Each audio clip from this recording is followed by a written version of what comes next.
Hello everyone, welcome to Disha YouTube channel. അപ്പോൾ നമ്മൾ ഇന്ന് വന്നിരിക്കുന്നത് ALP സീരീസിന്റെ ഭാഗമായിട്ട് നമ്മൾ ചെയ്യാൻ പോകുന്ന ഒരു PYQ സെക്ഷൻ ആണ്. അത് ജനറൽ സയൻസിന്റെ PYQ ആണ് നമ്മൾ ഇന്ന് ചെയ്യുന്നത്. ഓക്കേ. അപ്പോൾ ഈ ലിമിറ്റഡ് ടൈം കൊണ്ട് നമുക്ക് കുറച്ച് ക്വസ്റ്റ്യൻസ് ഒക്കെ ഫിസിക്സ്, കെമിസ്ട്രി, ബയോളജിയിൽ നിന്ന് നമുക്കൊന്ന് കവർ ചെയ്ത് നോക്കാം.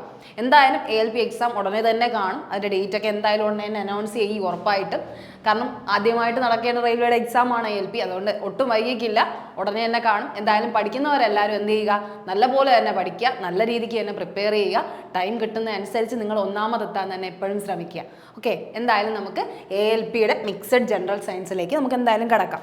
ഓക്കെ, അപ്പോൾ നിങ്ങൾക്കറിയാം ALPയുടെ മിക്സഡ് സയൻസ് എന്ന് പറഞ്ഞാൽ ALP എന്ന് പറഞ്ഞാൽ ലോക്കോ പൈലറ്റ്, റെയിൽവേയുടെ കീഴിൽ വരുന്ന ലോക്കോ പൈലറ്റിൻ്റെ ജോബാണ് വരുന്നത്. അപ്പോൾ ആ കാര്യമൊക്കെ നിങ്ങൾക്ക് അറിയുന്ന കാര്യമാണ്. എന്തായാലും നമുക്കിനി ഒന്നും കൂടുതലൊന്നും സമയം കളയാണ്ട് തന്നെ നമുക്ക് ഫസ്റ്റ് ക്വസ്റ്റ്യനിലേക്ക് കിടക്കാം. അപ്പോൾ എന്ന് പറഞ്ഞാൽ first question, which of the following is used for disinfecting drinking water?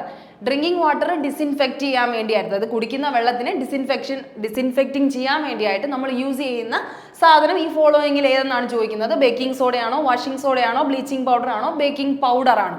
അപ്പോൾ നിങ്ങൾക്ക് ഇത് അറിയാവുന്ന ഒരു ക്വസ്റ്റ്യൻ ആയിരിക്കണം. കാരണം നമ്മുടെ പ്യൂരിഫിക്കേഷൻ ഓഫ് ഡ്രിങ്കിങ് വാട്ടറിലൊക്കെ നമ്മൾ മെയിനായിട്ട് യൂസ് ചെയ്യുന്ന ഒരു കണ്ടന്റ് ആണ് ക്ലോറിൻ എന്ന് പറയുന്ന സാധനം. അപ്പോൾ അങ്ങനെ ആലോചിക്കുമ്പോൾ തന്നെ ക്ലോറിൻ്റെ കണ്ടന്റ് ആയിട്ട് വരുന്ന ഒരാളാണ് നമ്മുടെ ഇവിടെ ഏത് ബ്ലീച്ചിങ് പൗഡർ എന്ന് പറയുന്നത് അല്ലേ. ബ്ലീച്ചിങ് പൗഡർ എന്ന് പറഞ്ഞാൽ ക്ലോറിൻ്റെ ഒരു കണ്ടന്റ് ആയിട്ടാണ് വരുന്നത് ബ്ലീച്ചിങ് പൗഡർ. അപ്പോൾ ഇതിൻ്റെ ആൻസർ എന്താ? ഡിസിൻഫെക്റ്റിംഗ് ഡ്രിങ്കിങ് വാട്ടർ അല്ലെങ്കിൽ പ്യൂരിഫിക്കേഷൻ ഓഫ് ഡ്രിങ്കിങ് വാട്ടർ എന്ന് കേൾക്കുമ്പോഴേ എന്ത് ചെയ്യുക, ക്ലോറിൻ വെള്ളമല്ലേ നമ്മളെല്ലാവരും ചിലപ്പോൾ ഒക്കെ അർബൻ ഏരിയാസിലൊക്കെ ഉള്ളവർ കുടിക്കുന്നത്. അപ്പോൾ ആ ഒരു കാര്യം ആലോചിച്ച് ബ്ലീച്ചിങ് പൗഡർ ഇട്ടാണ് അതിന് എന്ത് ചെയ്യുന്നത്, പ്യൂരിഫൈ ചെയ്യാൻ വേണ്ടി നോക്കുന്നതെന്ന് ആലോചിക്കുക. അപ്പം ബ്ലീച്ചിങ് പൗഡറിൻ്റെ ഇക്വേഷൻ എന്താണ്? CaOCl2 ആണ് നമ്മുടെ ബ്ലീച്ചിങ് പൗഡറിൻ്റെ ഇക്വേഷൻ. കാൽഷ്യം ഹൈപ്പോക്ലോറൈറ്റ് അല്ലെങ്കിൽ കാൽഷ്യം ഓക്സിക്ലോറൈറ്റ് എന്ന് നമ്മൾ പറയും. കാൽഷ്യം, ഇത് കാൽഷ്യമാണ്, കാൽഷ്യം ഹൈപ്പോക്ലോറൈറ്റ് അല്ലെങ്കിൽ ഓക്സിക്ലോറൈറ്റ് എന്ന് നമുക്ക് പറയാം. ഓക്സിക്ലോറൈറ്റ്. ഓക്കെ, കാൽഷ്യം ഹൈപ്പോക്ലോറൈറ്റ് അല്ലെങ്കിൽ കാൽഷ്യം ഓക്സിക്ലോറൈറ്റ് എന്ന് നമുക്ക് പറയാം.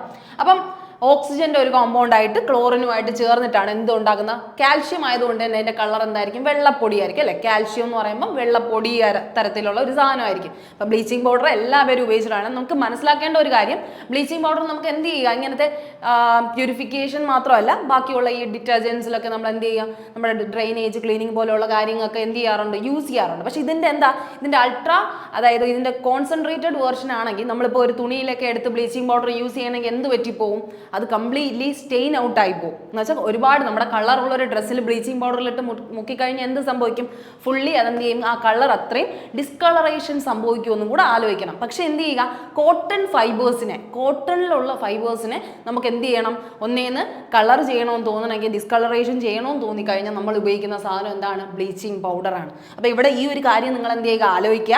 ഇവിടെ ആലോചിക്കുമ്പോൾ എന്താ, ഇവിടെ ഓപ്ഷൻസിൽ വന്നിട്ടുള്ള ബേക്കിംഗ് സോഡയെ നമ്മൾ എന്താ പറയണത്, NaHCO3 എന്നാണ് നമ്മൾ ബേക്കിംഗ് സോഡയെ പറയുന്നത്. ബേക്കിംഗ് സോഡ ബേക്കിങ്ങിന് വേണ്ടിയായിട്ട് യൂസ് ചെയ്യുന്നത്, നമ്മുടെ ഫുഡൊക്കെ ഫാസ്റ്റനിങ് ചെയ്യാൻ വേണ്ടി, ഫുഡ് പെട്ടെന്ന് പ്രിപ്പയർ ചെയ്യാൻ വേണ്ടി യൂസ് ചെയ്യുന്ന സാധനമാണ് നമ്മൾ ഈ പറയുന്ന സോഡാപ്പൊടി അല്ലെങ്കിൽ ബേക്കിംഗ് സോഡ എന്ന് പറയുന്നത്. ബേക്കിംഗ് സോഡ അപ്പോൾ NaHCO3 ആണ്, സോഡിയം ബൈകാർബണേറ്റ്. ഈ H ഉള്ളത് കൊണ്ട് അവിടെ എന്താ പറയുന്നത്, ബൈ. ഇവിടെ ഓക്സിജൻ ആയതുകൊണ്ട് ഓക്സി അല്ലെങ്കിൽ ഹൈപ്പോ എന്ന് പറയും. ഇവിടെ എന്താണ്, ബൈകാർബണേറ്റ്, സോഡിയം ബൈകാർബണേറ്റ് എന്നാണ് നമ്മൾ പറയുന്നത്. അപ്പോൾ സോഡിയം ബൈകാർബണേറ്റ് എന്തിനാണ്, ബേക്കിംഗ് സോഡ എന്നാണ് നമ്മൾ നോർമലി വിളിക്കുന്നത്, പേര് വിളിക്കുന്നത് അല്ലേ. അപ്പോൾ ആ ഒരു കാര്യം ആലോചിക്കണം. പിന്നെ ആലോചിക്കേണ്ടത് നമ്മുടെ ബേക്കിംഗ് പൗഡർ. നമ്മൾ ബേക്കിംഗ് സോഡയും ഉണ്ട്, ബേക്കിംഗ് പൗഡറും ഉണ്ട്. നമ്മൾ കേക്കൊക്കെ ഉണ്ടാക്കുമ്പോൾ ബേക്കിംഗ് പൗഡറും യൂസ് ചെയ്യാറുണ്ട് അല്ലേ. അപ്പോൾ അതെന്ന് പറഞ്ഞാൽ എന്തിനാണ്, പഫനിങ് ചെയ്യാൻ അല്ലേ, സാധനങ്ങൾ കുറച്ചും കൂടെ വലിപ്പം ഉണ്ടാക്കുക അല്ലെങ്കിൽ എയർ മോളിക്യൂൾസ് തങ്ങി നിൽക്കാൻ രീതിയിൽ അതിനെ മാറ്റാൻ വേണ്ടിയിട്ടാണ് നമ്മൾ ബേക്കിംഗ് പൗഡർ യൂസ് ചെയ്യുന്നത്. അപ്പോൾ ബേക്കിംഗ് സോഡയും ബേക്കിംഗ് പൗഡറും ഒന്നാണോ എന്ന് ചോദിച്ചാൽ ഒന്നാണോ, അല്ല, രണ്ടും രണ്ട് സാധനമാണ് കേട്ടോ. അപ്പോൾ രണ്ടും രണ്ട് സാധനമാണെന്ന് ആലോചിക്കുക. അപ്പോൾ ബേക്കിംഗ് പൗഡർ എന്ന് പറഞ്ഞാൽ എന്താണ് ശരിക്കും പറഞ്ഞാൽ, ബേക്കിംഗ് പൗഡർ എന്ന് പറഞ്ഞാൽ ബേക്കിംഗ് സോഡ പ്ലസ്, അതായത് ബേക്കിംഗ് സോഡ എന്ന് പറയുന്നത് എന്താ, സോഡിയം ബൈകാർബണേറ്റ് NaHCO3 പ്ലസ് എന്തും കൂടെ ഉണ്ട്, ടാർട്ടാറിക് ആസിഡും കൂടെ ചേരുമ്പോഴേ എന്തായി മാറുള്ളൂ, ബേക്കിംഗ് പൗഡറായിട്ട് അത് മാറത്തുള്ളൂ. അപ്പോൾ ആ ഒരു കാര്യം ഇവിടെ എന്ത് ചെയ്യുക, നിങ്ങൾ ആലോചിക്കുക. ബേക്കിംഗ് സോഡ അല്ലെങ്കിൽ NaHCO3 പ്ലസ് ടാർട്ടാറിക് ആസിഡാണ് ബേക്കിംഗ് പൗഡർ. അതേസമയം ബേക്കിംഗ് സോഡ എന്ന് പറഞ്ഞാൽ പ്യുവർ ആയിട്ടുള്ള NaHCO3 ആണ്, അതായത് സോഡിയം ബൈകാർബണേറ്റ് ആണ്. ഓക്കെ, ആ ഒരു കാര്യം അവിടെ ആലോചിക്കുക. ഇതൊക്കെ എന്താണ് സോഡിയത്തിന്റെ ഒരു വകഭേദമായിട്ടാണ് പറയുന്നത്. നമ്മൾ ഈ പറയുന്ന വാഷിംഗ് സോഡ ആയാലും സോഡിയത്തിന്റെ തന്നെ ഒരു വകഭേദമാണ്. എന്താണ്? Na2CO3. Na2CO3 വാഷിംഗ് സോഡ എന്ന് പറഞ്ഞാൽ നമ്മൾ വാഷ് ചെയ്യാനൊക്കെ യൂസ് ചെയ്യുന്ന സോഡ. ഓക്കെ, അതെന്ന് പറഞ്ഞാൽ എന്താണ്? നമ്മളിപ്പം കറയൊക്കെ മാറ്റാനൊക്കെ ഉപയോഗിക്കുന്ന, അതായത് നമ്മുടെ എന്ത് പറയാം, hardness of water, permanent hardness of water, വെള്ളത്തിന്റെ ഹാർഡ്നെസ് കുറയ്ക്കാൻ വേണ്ടി, ഹാർഡ്നെസ് ഓഫ് വാട്ടർ കുറയ്ക്കാൻ വേണ്ടി ഉപയോഗിക്കുന്നത് ഏതെന്ന് ചോദിച്ചു കഴിഞ്ഞാൽ അതിന് ആൻസർ എന്താണ്? വാഷിംഗ് സോഡയാണ്. ഇതെല്ലാം ഓരോ ക്വസ്റ്റ്യൻസ് ആയിട്ട് വന്നിട്ടുള്ളതാണ്. ബേക്കിംഗ് സോഡ എന്ന് പറഞ്ഞാൽ നമ്മൾ ബേക്ക് ചെയ്യാൻ വേണ്ടി, ഫുഡ് ഫാസ്റ്റനിങ്ങിന് വേണ്ടി ഉപയോഗിക്കുന്നു, ഫുഡ് ഫാസ്റ്റൻ ചെയ്യാൻ വേണ്ടി ഉപയോഗിക്കുന്നു. വാഷിംഗ് സോഡ എന്തിനു ഉപയോഗിക്കുന്നു? നമ്മൾ ഹാർഡ്നെസ് ഓഫ് വാട്ടർ, വെള്ളത്തിന്റെ കട്ടിയെ കുറയ്ക്കാൻ വേണ്ടി ഉപയോഗിക്കുന്നു. അപ്പൊ ഇങ്ങനത്തെ കാര്യങ്ങളൊക്കെ എന്ത് ചെയ്യുക, കുഞ്ഞു കുഞ്ഞു പോയിന്റ് ആയിട്ട് നിങ്ങൾ എഴുതി വെക്കാൻ ശ്രമിക്കുക. ബ്ലീച്ചിങ് പൗഡർ എന്തിനാണ്? പ്യൂരിഫിക്കേഷൻ ഓഫ് വാട്ടർ അല്ലെങ്കിൽ ഡിസ്ഇൻഫെക്റ്റിംഗ് ഡ്രിങ്കിങ് വാട്ടർ, വെള്ളത്തിന്റെയൊക്കെ ഡിസ്ഇൻഫെക്ഷൻ ആയിട്ട് മാറ്റാൻ വേണ്ടിയായിട്ട് ഉപയോഗിക്കുന്നു. ബേക്കിംഗ് പൗഡർ എന്താണ്? അതും ഇതുപോലെ ഫുഡിന് ഫാസ്റ്റൻ എയർ ബബിൾസ് ഒക്കെ വരാൻ വേണ്ടി തരത്തിന് ആ ഒരു സ്പേസ് ഉണ്ടാക്കി കൊടുക്കുന്നതാണ് ബേക്കിംഗ് പൗഡർ. അതിന് baking soda plus tartaric acid എന്ന് പറയുന്നു. വാഷിംഗ് സോഡ നമ്മൾ പറയുന്നത് എന്താണ്? സോഡിയം കാർബണേറ്റ് ആണ്. സോഡിയം കാർബണേറ്റ് ഇൻറ്റു 10H2O എന്ന് പറഞ്ഞ മോളിക്യൂൾസ്, 10H2O. ഇതാണ് നമ്മുടെ ശരിക്കും പറഞ്ഞ വാഷിംഗ് സോഡയുടെ ഫോർമുല എന്ന് പറയുന്നത്. Na2CO3 10H2O. ആ 10 എന്ന് പറയുന്ന മോളിക്യൂൾസ് നിങ്ങൾ എപ്പോഴും എന്ത് ചെയ്യുക, പഠിക്കുക. കാരണം എക്സാംസിന് എടുത്ത് ചോദിക്കാറുണ്ട് എത്ര മോളിക്യൂൾസ് ഓഫ് ഹൈഡ്രജൻ ചേരുമ്പോൾ അത് വാഷിംഗ് സോഡ ആവുന്നതെന്ന്. അത് എത്രയാണ്? 10 മോളിക്യൂൾസ് ആണ്. 10 മോളിക്യൂൾസ് ചേരുമ്പോൾ അതെന്തായി മാറുന്നത്? വാഷിംഗ് സോഡ ആയിട്ട് മാറുന്നത്. അപ്പോൾ ആ ഒരു കാര്യം ഇവിടെ നിങ്ങൾ എന്ത് ചെയ്യുക, പോയിന്റ് ഔട്ട് ചെയ്ത് പഠിക്കുക. അത് മാത്രമല്ല, വാഷിംഗ് സോഡയുടെ വേറൊരു പ്രത്യേകത എന്ന് പറഞ്ഞാൽ ഈ വാഷിംഗ് സോഡ എന്തിനൊക്കെ ഉപയോഗിക്കുന്നു എന്ന് പറഞ്ഞ് ചോദിക്കും. മാനുഫാക്ചറിങ് ഓഫ് എന്തിനൊക്കെ വേണ്ടിയായിട്ട് വാഷിംഗ് സോഡ ഉപയോഗിക്കുമെന്ന് ചോദിച്ചു കഴിഞ്ഞാൽ അതിന് ആൻസർ ആണ്. ഇപ്പോൾ വാഷിംഗ് സോഡ എന്തൊക്കെ മാനുഫാക്ചർ ചെയ്യാൻ ഉപയോഗിക്കുന്നു? മാനുഫാക്ചർ ഓഫ്, ഒന്നാമത്തെ പോയിന്റ് നിങ്ങൾ ആലോചിക്കേണ്ട ബൊറാക്സ്. ബൊറാക്സ് എന്ന് പറയുന്ന ഒരു സാധനം നമ്മൾ ഈ ഉറുമ്പ് പൊടിയൊക്കെ പോലെ ഇരിക്കുന്ന ഒരു സാധനമാണ് കേട്ടോ. അതായത് ഒരു വെള്ളപ്പൊടിയാണ് ശരിക്കും പറഞ്ഞാൽ. അതെന്തിനാണ്? നമ്മളെ പരലുപ്പൊക്കെ പോലെ ഇരിക്കുന്ന ഒരു സാധനമാണ്. അത് നമ്മൾ ഈ ഡിറ്റർജൻസ്, ഡ്രെയിനേജ് ക്ലീനിങ് അങ്ങനെയൊക്കെയുള്ള ഒരുപാട് കാര്യങ്ങൾക്ക് വേണ്ടിയാണ് യൂസ് ചെയ്യുന്നത്. എന്തായാലും ബൊറാക്സിന്റെ മാനുഫാക്ചറിന് ആരും ഉപയോഗിക്കുന്നുണ്ട്? വാഷിംഗ് സോഡ ഉപയോഗിക്കുന്നുണ്ട്. അത് കഴിഞ്ഞ് സോപ്പിന്റെ മാനുഫാക്ചറിന് ഉപയോഗിക്കുന്നുണ്ട്. അത് കഴിഞ്ഞ് എന്തിന്റെ? ഗ്ലാസിന്റെ മാനുഫാക്ചറിന് ഉപയോഗിക്കുന്നുണ്ട്. ഗ്ലാസിന്റെ മാനുഫാക്ചറിന് വാഷിംഗ് സോഡ ഉപയോഗിക്കുന്നുണ്ട്. അത് കഴിഞ്ഞ് പേപ്പറിന്റെ മാനുഫാക്ചറിങ്ങിനും എന്തുപയോഗിക്കുന്നുണ്ട്? നമ്മുടെ വാഷിംഗ് സോഡ ഉപയോഗിക്കുന്നുണ്ട്. അപ്പൊ ഇത്രയും പോയിന്റ്സ് നിങ്ങൾ അവിടെ എന്ത് ചെയ്യുക, മനസ്സിലാക്കേണ്ട കാര്യമാണ്. Manufacture of borax, soap, glass, പേപ്പറിന് വേണ്ടി ആരും ഉപയോഗിക്കുന്നു? വാഷിംഗ് സോഡയെ ഉപയോഗിക്കുന്നുണ്ട്. ആ ഒരു കാര്യം അവിടെ നിങ്ങൾ മനസ്സിലാക്കണം. പിന്നെ നമ്മൾ ഈ പറയുന്ന ബ്ലീച്ചിങ് പൗഡർ എന്താണ്? ഒരു ഓക്സിഡൈസിങ് ഏജന്റ് ആണ്. എന്ത് ഏജന്റ് ആണ്? ഓക്സിഡൈസിങ് ഏജന്റ് ആണ്. നിങ്ങൾക്ക് എക്സാമ്പിൾ തന്നിട്ട് കുറേ കാര്യങ്ങൾ ചോദിക്കും, എന്തിനൊക്കെയാണ് ബ്ലീച്ചിങ് പൗഡർ യൂസ് ചെയ്യണതെന്ന്. അപ്പോൾ ബ്ലീച്ചിങ് പൗഡറിൻ്റെ ഒരു ഓക്സിഡൈസിങ് ഏജന്റ്, ഓക്സിഡൈസ് ചെയ്യാൻ പറ്റും ബ്ലീച്ചിങ് പൗഡറിനെ, പക്ഷെ എന്ത് ചെയ്യാൻ പറ്റത്തില്ല? റെഡ്യൂസ് ചെയ്യാൻ പറ്റത്തില്ല. അപ്പോൾ അതെന്താണ്? ഒരു റെഡ്യൂസിങ് ഏജന്റ് അല്ല. ആ ഒരു കാര്യം കൂടെ ഇവിടെ നിങ്ങൾ ജസ്റ്റ് ഒന്ന് എന്ത് ചെയ്യുക, മെമ്മറൈസ് ചെയ്ത് വെക്കുക. അപ്പോൾ എന്താണ്? ബ്ലീച്ചിങ് പൗഡർ ഒരു ഓക്സിഡൈസിങ് ഏജന്റ് ആണ്, പക്ഷെ എന്തല്ല? ഒരു റെഡ്യൂസിങ് ഏജന്റ് അല്ല. ഓക്കെ, ഇത്രയും പോയിന്റ്സ് നിങ്ങൾക്ക് ഇവിടെ നിന്ന് കിട്ടിയെന്ന് വിചാരിക്കുന്നു. എന്തായാലും കുറച്ച് എക്സ്പ്ലനേഷൻ കൂടിയാണ് പറഞ്ഞത്. അപ്പോൾ ഇത്രയും ഒരു കാര്യം നിങ്ങൾ ടോട്ടലി ഒന്ന് എന്ത് ചെയ്യുക, മനസ്സിലാക്കി വെക്കാൻ എപ്പോഴും ശ്രമിക്കുക. ഓക്കെ, അപ്പോൾ ഇത്രയും മനസ്സിലായെന്ന് വിശ്വസിക്കുന്നു.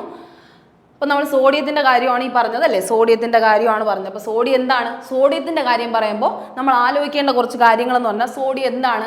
ഭയങ്കരമായിട്ടും ലൈറ്റായിട്ടൊരു മെറ്റലാണ്. സോഡിയത്തിൻ്റെ നമ്പർ എത്രയാണ്? 11 അത് ഏത് ഗ്രൂപ്പിലാണ് വരുന്നത്? നമ്മുടെ എസ് ഗ്രൂപ്പിലാണ് അല്ലേ? എസ് എന്ന് പറയുന്ന SPDFിൽ എസ് ഗ്രൂപ്പുകളിലാണ് ഏത് വരുന്നത്? നമ്മുടെ ആൽക്കലി മെറ്റൽസ് ആയിട്ടാണ് ആരെ പറയുന്നത്? സോഡിയത്തിനെ പറയുന്നത് ആൽക്കലി മെറ്റൽസ് ആയിട്ടാണ് പറയുന്നത്. അപ്പോൾ സോഡിയം എന്താണ്? ഒരു ലൈറ്റ് മെറ്റലാണ്. അതായത് മെറ്റൽസ് എല്ലാം നോർമലി എങ്ങനെയാണ്? ഭയങ്കര ഹാർഡാണ്. മെറ്റൽസ് എടുക്കുമ്പോൾ നിങ്ങൾക്ക് അറിയാമല്ലോ, ഒരു സോളിഡ് ഫിഗർ ആണ്. അപ്പോൾ അതെപ്പോഴും ഹാർഡ് ആയിരിക്കും എന്നാണ് പറയുന്നത്. പക്ഷേ 2 എക്സെപ്ഷണൽ കേസാണ് അതിൽ വരുന്നത്. 2 അല്ല, ഒരു 3-4 എക്സെപ്ഷണൽ കേസ് ഉണ്ട്. അതിലൊന്നാണ് സോഡിയം. സോഡിയം വളരെ സോഫ്റ്റ് ആണ്. സോഡിയം, പൊട്ടാസ്യം, അതുപോലെ തന്നെ മെർക്കുറി, ഇതെല്ലാം എന്താണ്? കുറച്ച് സോഫ്റ്റ് ആയിട്ടുള്ള മെറ്റൽസ് ആണ്. അവർക്ക് എന്താണ്? അവർക്ക് ഉള്ള ഒരു പ്രത്യേകത എന്ന് പറഞ്ഞാൽ അവർ ഭയങ്കര റിയാക്റ്റീവാണ്. ഒരു സോഫ്റ്റും ആണ്, ഭയങ്കര റിയാക്റ്റീവ് ആണ്. അതുകൊണ്ടാണ് നമ്മൾ സോഡിയത്തിനെയും പൊട്ടാസ്യത്തിനെയും എവിടെ ഒളിപ്പിച്ച് വെക്കുന്നത്? കെറോസിൻ്റെ അകത്ത് വയ്ക്കുന്നത്. ഓക്കെ, അപ്പം എവിടെയാണ് നമ്മളിപ്പം ക്വസ്റ്റ്യൻസ് ചോദിക്കാറുണ്ട് which metals are stored under kerosene എന്ന് ചോദിച്ചു കഴിഞ്ഞാൽ ഏതൊക്കെയാണ്? നമ്മുടെ സോഡിയത്തിനെയും പൊട്ടാസ്യത്തിനെയാണ് നമ്മൾ എന്ത് ചെയ്യുന്നത്? കെറോസിൻ്റെ അകത്ത് സൂക്ഷിച്ചു വയ്ക്കുന്നത്. കാരണം ഇത് പുറത്ത് വന്നു കഴിഞ്ഞാൽ എപ്പോഴെങ്കിലും ഓക്സിജനുമായിട്ട് റിയാക്ട് ചെയ്ത് കഴിഞ്ഞാൽ പെട്ടെന്ന് എന്ത് ചെയ്യും? കത്തിപ്പിടിക്കും. ഭയങ്കരമായിട്ട് റിയാക്ഷൻ നടക്കും. അവിടെ എന്ത് വരും? ഫ്ലെയിംസ് വരും. അതിൻ്റെ തീ പിടിക്കുന്ന പോലെ സ്പാർക്കിംഗ് എഫക്റ്റ് ഉണ്ടാക്കും. അത് ഭയങ്കര ഡേഞ്ചറസ് ആവും. അതുകൊണ്ടാണ് അതിന് എന്ത് വെച്ചിരിക്കുന്നത്? ഓക്സിജൻ ഒന്നും ഇല്ലാത്ത കെറോസിൻ്റെ അകത്ത് ഫിക്സ് ചെയ്ത് വെച്ചിരിക്കുന്നത്. അപ്പോൾ ഇത്രയും കാര്യം നിങ്ങൾ അവിടെ മനസ്സിലാക്കണമെന്ന് ഞാൻ വിചാരിക്കുന്നു. ഓക്കെ, അപ്പോൾ നമ്മുടെ ക്വസ്റ്റ്യൻ ഡിസിൻഫെക്റ്റിംഗ് ഡ്രിങ്കിങ് വാട്ടർ ഏതായിരുന്നു എന്നായിരുന്നു. അതിന് ആൻസർ എന്താണ്? ബ്ലീച്ചിങ് പൗഡറാണ്. ബ്ലീച്ചിങ് പൗഡറാണ് കേട്ടോ. ബ്ലീച്ചിങ് CaOCl2 ആണ്. ഓക്കെ, ഇത്രയും കാര്യം മനസ്സിലായെന്ന് വിശ്വസിക്കുന്നു. ഇനി അടുത്തതിലേക്ക് നമുക്ക് അടുത്ത ക്വസ്റ്റ്യനിലേക്ക് കടത്താം. അപ്പം which compound is formed when a magnesium ribbon is burned in air? എയറിൽ ബേൺ ചെയ്യുമ്പോൾ മെഗ്നീഷ്യം തരുന്നത് എന്താണെന്നാണ് ചോദിക്കുന്നത്. ഇത് വളരെ സിമ്പിൾ ആയിട്ടുള്ളൊരു ക്വസ്റ്റ്യൻ ആണ്. പക്ഷെ നമ്മൾ റിയാക്ഷൻ ജസ്റ്റ് ഒന്ന് എഴുതി നോക്കണം, അല്ലെങ്കിൽ നമുക്ക് മനസ്സിലൊന്ന് ആലോചിക്കാം. നമ്മളിപ്പം മെഗ്നീഷ്യം എന്ന് പറയുന്ന ഒരു റിബൺ, അതായത് മെഗ്നീഷ്യം തന്നെയാണ്, ആ ഒരു സാധനത്തിനെ നമ്മൾ എന്ത് ചെയ്യാണ്? കത്തിക്കുകയാണ്. വിത്ത് എയറുമായിട്ട് ബേൺ ചെയ്യുകയാണ്. ബേൺ ചെയ്യുന്ന സമയത്ത് എന്ത് പ്രോഡക്റ്റ് ഉണ്ടാവും എന്നാണ് ചോദിക്കുന്നത്. ഏത് കോമ്പൗണ്ട് ആണ് ഫോം ആവുന്നതെന്നാണ് ചോദിക്കുന്നത്. Mg മെഗ്നീഷ്യം ഉണ്ട്, പ്ലസ് ഈ എയർ എന്ന് പറഞ്ഞാൽ ആരാ? ഓക്സിജൻ ആണ്. ഓക്സിജൻ. ഈ Mgയെ ഓക്സിജനുമായിട്ട് റിയാക്ട് ചെയ്താൽ നമുക്ക് എന്താണ് കിട്ടുന്ന? MgOL കിട്ടുള്ളൂ. MgO2 MgO, അതായത് Mg ഓക്സൈഡ്, അതായത് മെഗ്നീഷ്യം ഓക്സൈഡ്. O എന്ന് പറഞ്ഞാൽ ഓക്സൈഡ്. അപ്പോൾ അതിൻ്റെ ആൻസർ എന്താ? മെഗ്നീഷ്യം ഓക്സൈഡ് ആണ് കിട്ടുന്നത്. ഏതൊരു പ്രോഡക്റ്റിന്, ഇപ്പം ഏതൊരു നമ്മളിപ്പോൾ ഒരു എലമെൻറ്റിനെ എടുത്താലും അത് എയറുമായിട്ട് എക്സ്റ്റാബ്ലിഷ് ചെയ്യുന്നു, അല്ലെങ്കിൽ എയറുമായിട്ട് അതിന് കോണ്ടാക്റ്റ് വരുന്നു എന്ന് പറഞ്ഞാൽ എന്താണ് അതിൻ്റെ അർത്ഥം? പ്ലസ് O2 ആണ്. അതായത് അത് തരുന്നത് എന്തായിരിക്കും? ഒരു ഓക്സൈഡ് ആയിരിക്കും. ഒരു ഓക്സൈഡ് ആയിരിക്കും. സോഡിയം നമ്മുടെ ഓക്സിജനുമായിട്ട് റിയാക്ട് ചെയ്താൽ എന്ത് വരും? സോഡിയം ഓക്സൈഡ് വരും. ആ ഒരു കാര്യം നിങ്ങൾക്ക് മനസ്സിലാവുന്നുണ്ടോ? ഓക്സിജനുമായിട്ടാണ് അവിടെ എന്ത്? എയർ എന്ന് പറയുമ്പോൾ ഓക്സിജനുമായിട്ടാണ് റിയാക്ട് ചെയ്യണതെന്ന് നിങ്ങൾ എന്ത് ചെയ്യുക? അവിടെ ജസ്റ്റ് ഒന്ന് മനസ്സിലാക്കുക. ഓക്കെ, അപ്പം മെഗ്നീഷ്യം എന്ന് പറയുന്നത് എന്താണ്ടാ? നമ്മുടെ മെഗ്നീഷ്യം എന്ന് പറയുന്നത്, നമ്മുടെ സോഡിയം പറഞ്ഞു ആൽക്കലി മെറ്റൽസ് ആണ്, എസ് ഗ്രൂപ്പിൽ വരുന്ന ആൽക്കലി മെറ്റൽസ് ആണ്. അതേസമയം മെഗ്നീഷ്യം എന്താണ്? മെഗ്നീഷ്യം എന്താണ്? ആൽക്കലി എർത്ത് മെറ്റൽസ് ആണ്. ആൽക്കലി എർത്ത് മെറ്റൽസ് ആണ്. ആൽക്കലി എർത്ത് മെറ്റൽസ് ആണ്. ഓക്കെ, മറ്റതെന്താണ്? ആൽക്കലി മെറ്റൽസ് ആണ്. ആൽക്കലി മെറ്റൽസ് എന്ന് പറഞ്ഞാൽ എസ്സിന് ഒരു ഇലക്ട്രോൺ, നമുക്കറിയാലോ എസ് ഷെല്ലിൽ എത്ര എണ്ണം കൊള്ളും? 2 എണ്ണം കൊള്ളും. എസ് ഷെല്ലിൽ 2 ഇലക്ട്രോൺസ് കൊള്ളും. പക്ഷേ എസ്സിന് 1 ഇലക്ട്രോൺ ഉള്ളപ്പോൾ അവരെ വിളിക്കുന്ന പേരാണ്, എസ്സിൽ 1 ഇലക്ട്രോൺ മാത്രം ഉള്ളപ്പോൾ അവരെ വിളിക്കുന്ന പേര് എന്താണ്? Alkali metals. Alkali metals. അതേസമയം അവിടെ 2 ഇലക്ട്രോൺ ആയി കഴിഞ്ഞാൽ, 2 ഇലക്ട്രോണും ഫില്ലായി കഴിഞ്ഞാൽ അവരെ വിളിക്കുന്ന പേരാണ് ആൽക്കലി എർത്ത് മെറ്റൽസ്. അവരെന്താ വിളിക്കുക? നമ്മൾ ആൽക്കലി എർത്ത് മെറ്റൽസ് എന്ന് നമ്മൾ വിളിക്കും. ഇത്രയും കാര്യം നിങ്ങൾക്ക് മനസ്സിലായല്ലോ. അപ്പോൾ ഈ ഒരു കാര്യമൊക്കെ നിങ്ങൾ എന്ത് ചെയ്യുക? മനസ്സിലാക്കുക. ഓക്കെ, അപ്പോൾ അടുത്ത നമുക്ക് ഇവിടെ നിങ്ങൾക്ക് പീരിയോഡിക് ടേബിളിൽ നമ്മൾ ഈ പറഞ്ഞ പോലെ തന്നെ നിങ്ങൾക്ക് അറിയാവുന്ന കാര്യങ്ങൾ തന്നെയാണ്, എന്നാലും ജസ്റ്റ് ഒന്ന് പറഞ്ഞു പോവുകയാണ്. നമ്മൾ പറഞ്ഞു ഇതാണ് എന്തെന്ന് പറയുന്നത്? നമ്മുടെ എസ് ഗ്രൂപ്പ് എലമെന്റ്സ് അല്ലേ? എസ് ഗ്രൂപ്പ് എലമെന്റ്സ് ആണ്. എത്ര പീരീഡ് ഉണ്ടെന്ന് ചോദിച്ചു കഴിഞ്ഞാൽ എത്ര പീരീഡാണ്? പീരീഡ് 7 എണ്ണമാണ് അല്ലേ? പീരീഡ് 7 എണ്ണവും. ഗ്രൂപ്പ് എത്ര എണ്ണം ഉണ്ടാടാ നമുക്ക്? ഗ്രൂപ്പ് 18 ഗ്രൂപ്പുകളും ഉണ്ട്. 18 ഗ്രൂപ്പ് അല്ലേ? 18 ഗ്രൂപ്പും 7 പീരീഡ്സും ആണുള്ളത്. പീരീഡ് എന്ന് പറഞ്ഞാൽ എന്താണ്? Horizontal rose. ഓക്കെ, ഹൊറിസോണ്ടൽ റോസും വെർട്ടിക്കൽ കോളംസും അല്ലേ? ഹൊറിസോണ്ടൽ റോസ് ആണ് എന്തെന്ന് പറയുന്നത്? നമ്മുടെ പീരീഡ്. ഈ കാണുന്ന ഇത് കണ്ടോ? ഇങ്ങനെ പോകുന്നതിനാണ് നമ്മൾ എന്ത് പറയുന്നത്? പീരീഡ്സ് എന്ന് പറയുന്നത്. ഇങ്ങനെ പോയിരിക്കുന്നതാണ് പീരീഡ്സ്. ഇതാണ്ടോ 1 2 3 4 5 6 7 ഇതാണ് നമ്മുടെ പീരീഡ്സ്. ഇങ്ങനെ പോയിരിക്കുന്നതാണ് പീരീഡ്സ്. ഓക്കെ, ഇനി കോളംസ് എന്ന് പറഞ്ഞാൽ എന്താണ്? ഈ 1ഉം 2ഉം ഇതാണ് നമ്മളിപ്പോൾ പറഞ്ഞത് എസ് ഗ്രൂപ്പ് എന്നാണ് നമ്മൾ പറയുന്നത്. എസ് ഗ്രൂപ്പിൽ ഏതൊക്കെയാണ്? ആൽക്കലി മെറ്റൽസും ആൽക്കലി എർത്ത് മെറ്റൽസും ആൽക്കലി എർത്ത് മെറ്റൽസും എസ് ഗ്രൂപ്പിലാണ് വരുന്നത്. അത് കഴിഞ്ഞ് നമ്മുടെ പി ബ്ലോക്ക് ആണ് ദാ ഇവിടെ നിൽക്കുന്നത്. പി ബ്ലോക്ക് അല്ലേ? പി ബ്ലോക്ക് ആണ് ദാ ഇവിടെ കിടക്കുന്നത്. ഇനി അടുത്ത് നമ്മുടെ ഡി ഗ്രൂപ്പാണ് ദാ കിടക്കുന്നത് അല്ലേ? D group. ഓക്കെ, ഡി ഗ്രൂപ്പാണ് ഈ ഇത്രയും ഭാഗം നിൽക്കുന്ന ഈ ഒരു ഭാഗത്തിലായിട്ട് നിൽക്കുന്ന ഡി ഗ്രൂപ്പ്. ഇതാണ് നമ്മുടെ എന്തെന്ന് പറയുന്നത്? മാറിക്കിടക്കുന്ന ആൾക്കാരാണ് എഫ് ബ്ലോക്ക്. ഇത്രയും കാര്യം നിങ്ങൾക്ക് അറിയാവുന്നതാണ്. പീരിയോഡിക് ടേബിൾ എടുക്കുമ്പോൾ ഇവിടെ എസ് ഗ്രൂപ്പ്, ഇവിടെ പി ബ്ലോക്ക്, അത് കഴിഞ്ഞ് ഇവിടെ എന്താണ്? എഫ് ബ്ലോക്ക്, ഇത് ഡി ബ്ലോക്ക്. ഇത്രയും കാര്യങ്ങളാണ് ഉള്ളത്. നമ്മൾ അവരെ വിളിക്കുന്ന പേരെന്താ? എസിനെയും പിനെയും കൂടെ ചേർത്തിട്ട് നമ്മൾ എന്ത് പറയും? റെപ്രസെൻറ്റേറ്റീവ് ബ്ലോക്ക് എന്ന് പറയും. റെപ്രസെൻറ്റേറ്റീവ് ബ്ലോക്ക് എന്ന് പറയും. അതിനെ വെച്ചാണ് നമ്മൾ റെപ്രസെന്റ് ചെയ്യുന്നത്, എല്ലാ കാര്യവും റെപ്രസെന്റ് ചെയ്യുന്നത്. അത് കഴിഞ്ഞ് ഇതിനെയാണ് നമ്മൾ എന്ത് പറയുന്നത്? ട്രാൻസിഷൻ ഗ്രൂപ്പ് എന്ന് പറയുന്നത്. ട്രാൻസിഷൻ എലമെന്റ്സ് എന്ന് പറയുന്നത് നമ്മുടെ D group. Transition elements, transition elements. അത് കഴിഞ്ഞ് ഈ താഴെ കാണുന്നവരെയാണ് നമ്മൾ എന്ത് പറയുന്നത്? Inner transition elements. Inner transition elements, inner transition elements. കാരണം ഇത് ട്രാൻസിഷൻ എലമെന്റ്സ്, അതിൻ്റെ അകത്തുള്ള ആൾക്കാരെയാണ് നമ്മളിവിടെ എന്ത് ചെയ്തിരിക്കുന്നത്? മാറ്റി നിർത്തിയിരിക്കുന്നത്. ആ ഒരു കാര്യം നിങ്ങൾ എന്ത് ചെയ്യുക? ആലോചിക്കുക. ടോട്ടൽ നമ്പർ ഓഫ് പീരിയഡ് നമ്മൾ ഇപ്പോഴുള്ള ആൾക്കാർ എത്ര പേരാണ്? എത്ര ആൾക്കാരുണ്ട് ഇപ്പോൾ? എലമെന്റ്സ് 118 ഉള്ളത് കേട്ടോ. 118 എലമെന്റ്സ് ആണ് ഉള്ളത്. ആ ഒരു കാര്യം ആലോചിക്കുക. ഇതിനെ നമ്മൾ വിളിക്കും എസ് ബ്ലോക്ക്, ഇതിനെ നമ്മൾ വിളിക്കും പി ബ്ലോക്ക്. പി ബ്ലോക്ക് അറിയാലോ നിങ്ങൾക്ക്. പി ബ്ലോക്ക് എന്ന് പറഞ്ഞാൽ പി ആയിരിക്കും ഔട്ടർ മോസ്റ്റ് ഷെല്ലിൽ വരുന്നത്. ഇത് ബോറോൺ ഫാമിലി, ഇത് carbon family, nitrogen family, oxygen family, fluorine family, neon. അതിനെന്താ പറയുക നമ്മൾ ഹാലജൻ ഗ്രൂപ്പ് ഏതാണ്? ഹാലജൻ ഗ്രൂപ്പാണ് 17ാമത്തെ ഗ്രൂപ്പ്. ഹാലജൻ ഗ്രൂപ്പിനെയാണ് 17ാമത്തെ ഗ്രൂപ്പായിട്ട് പറയുന്നത്. 17ാമത്തെ ഗ്രൂപ്പ് ഈ ഒരു ഗ്രൂപ്പാണ് നമ്മുടെ halogen group. Florin, chlorine, bromine, iodine, ആ ഒരു സംഭവം. ഓക്കെ, അത്രയും നിങ്ങൾ പഠിക്കണം. ഇനി അടുത്ത് നമുക്ക് ഇമ്പോർട്ടൻ്റ് ആയിട്ട് പഠിക്കേണ്ട ആള് ഹാലജൻ ഗ്രൂപ്പ്. ഹാലജൻ അല്ല, നോബിൾ ഗ്യാസസിന്റെ ഗ്രൂപ്പ്. നോബിൾ ഗ്യാസസിന്റെ പറയുന്ന മറ്റൊരു പേരെന്താ? Inert gases, rare gases. നമ്മുടെ ഗ്രൂപ്പ് 18 എലമെന്റ്സ്, ഗ്രൂപ്പ് 18 എലമെന്റ്സ്. അതിനെയാണ് നമ്മൾ എന്ത് പറയുന്നത്? നോബിൾ ഗ്യാസസ്. കാരണം അവരുടെ ഷെല്ലെല്ലാം കംപ്ലീറ്റ്ലി ഫിൽഡ് ആണ്. അവരെന്താണ്? റിയാക്ട് ചെയ്യുന്നില്ല. അവരൊരിടത്ത് സീറോ ആയിട്ടിരിക്കുകയാണ്. എന്ന് വെച്ചാൽ ഒന്നും അവർക്ക് ഒരു കെമിക്കൽ റിയാക്ഷനിലും പങ്കെടുക്കണ്ട. അതേസമയം ഇവരെന്താണ്? ഭയങ്കരമായിട്ടും പങ്കെടുക്കുന്ന ആൾക്കാരാണ് ഇവരെയാണ്. അതുകൊണ്ടാണ് ഏറ്റവും നമ്മൾ എന്ത് പറയും? ഇലക്ട്രോ നെഗറ്റീവ് എലമെന്റ്സ് എന്നാണ് പറയുന്നത് അല്ലേ? നമ്മൾ മെറ്റൽസ് ഇപ്പുറത്താണ്. നിങ്ങൾ എപ്പോഴും ശ്രദ്ധിക്കേണ്ട കാര്യം, ഇവിടെയാണ് എന്ത് വരുന്നത്? മെറ്റൽസ് വരുന്നത്. മെറ്റൽസ് ഈ സൈഡിൽ മെറ്റൽസും ആ സൈഡിൽ ആരുമാണ്? നോൺ മെറ്റൽസും ആണ്. മെറ്റൽസും നോൺ മെറ്റൽസും ആണ്. ഓക്കെ, നമ്മുടെ ഇപ്പുറത്തെ സൈഡ് പോസിറ്റീവ് ആൾക്കാരെല്ലാം എന്താണ്? മെറ്റൽസും. നെഗറ്റീവ് ആൾക്കാരെല്ലാം എന്താണ്? നോൺ മെറ്റൽസും. ഇത്രയും കാര്യങ്ങൾ നിങ്ങൾ അവിടെ അറിയേണ്ടതാണ്. ഓക്കെ, 17ാമത്തെ ഗ്രൂപ്പിനെയാണ് നമ്മൾ എന്ത് പറയുന്നത്? ഫ്ലോറിൻ ഫാമിലി, അല്ലെങ്കിൽ നമുക്ക് എന്ത് പറയാം? Halogen family. ഏറ്റവും ഇലക്ട്രോ നെഗറ്റീവ് ആയ ഗ്രൂപ്പ്. കാരണം അവരുടെ ഔട്ടർ മോസ്റ്റ് ഷെല്ലിൽ എത്ര പേരാണുള്ളത്? 7 പേരാണുള്ളത്. ടോട്ടൽ നമുക്ക് 8 വരണമായിരുന്നു, 7 പേരാണുള്ളത്. അപ്പോൾ അവർക്ക് എന്ത് ചെയ്യണം? ഏറ്റവും കൂടുതൽ കടം എടുക്കേണ്ടത് ആരാണ്? അവരാണ്. അതുകൊണ്ട് അവരെ ഏറ്റവും ഇലക്ട്രോ നെഗറ്റീവ് എലമെന്റ് എന്ന് പറയുന്നു. അതിൽ തന്നെ ഏറ്റവും ഇലക്ട്രോ നെഗറ്റീവ് ആരെന്ന് ചോദിച്ചു കഴിഞ്ഞാൽ ആരാണ്? ഫ്ലൂറിൻ ആണ് കേട്ടോ. Fluorine most electro negative element ഏതെന്ന് ചോദിച്ചാൽ ഫ്ലൂറിൻ ആണ്. അപ്പോൾ അങ്ങനെയാണ് നമ്മൾ പഠിക്കേണ്ടത്. ഇത് ഇത്ര എന്താണ്? നോബിൾ ഗ്യാസസ് ആണ് കേട്ടോ. Noble gases helium, neon, argon, xenon, krypton, അതൊക്കെ എന്താണ്? നമ്മുടെ നോബിൾ ഗ്യാസസ് ആണ്. അപ്പോൾ ഇത്രയും കാര്യം ആലോചിക്കുക. പിന്നെ നമ്മൾ ഈ മാറ്റി നിർത്തിക്കുന്ന എഫ് എലമെന്റ്സ് ഉണ്ടല്ലോ, അവരെന്താ വിളിക്കുക? ലാന്തനൈഡ്സ് എന്നും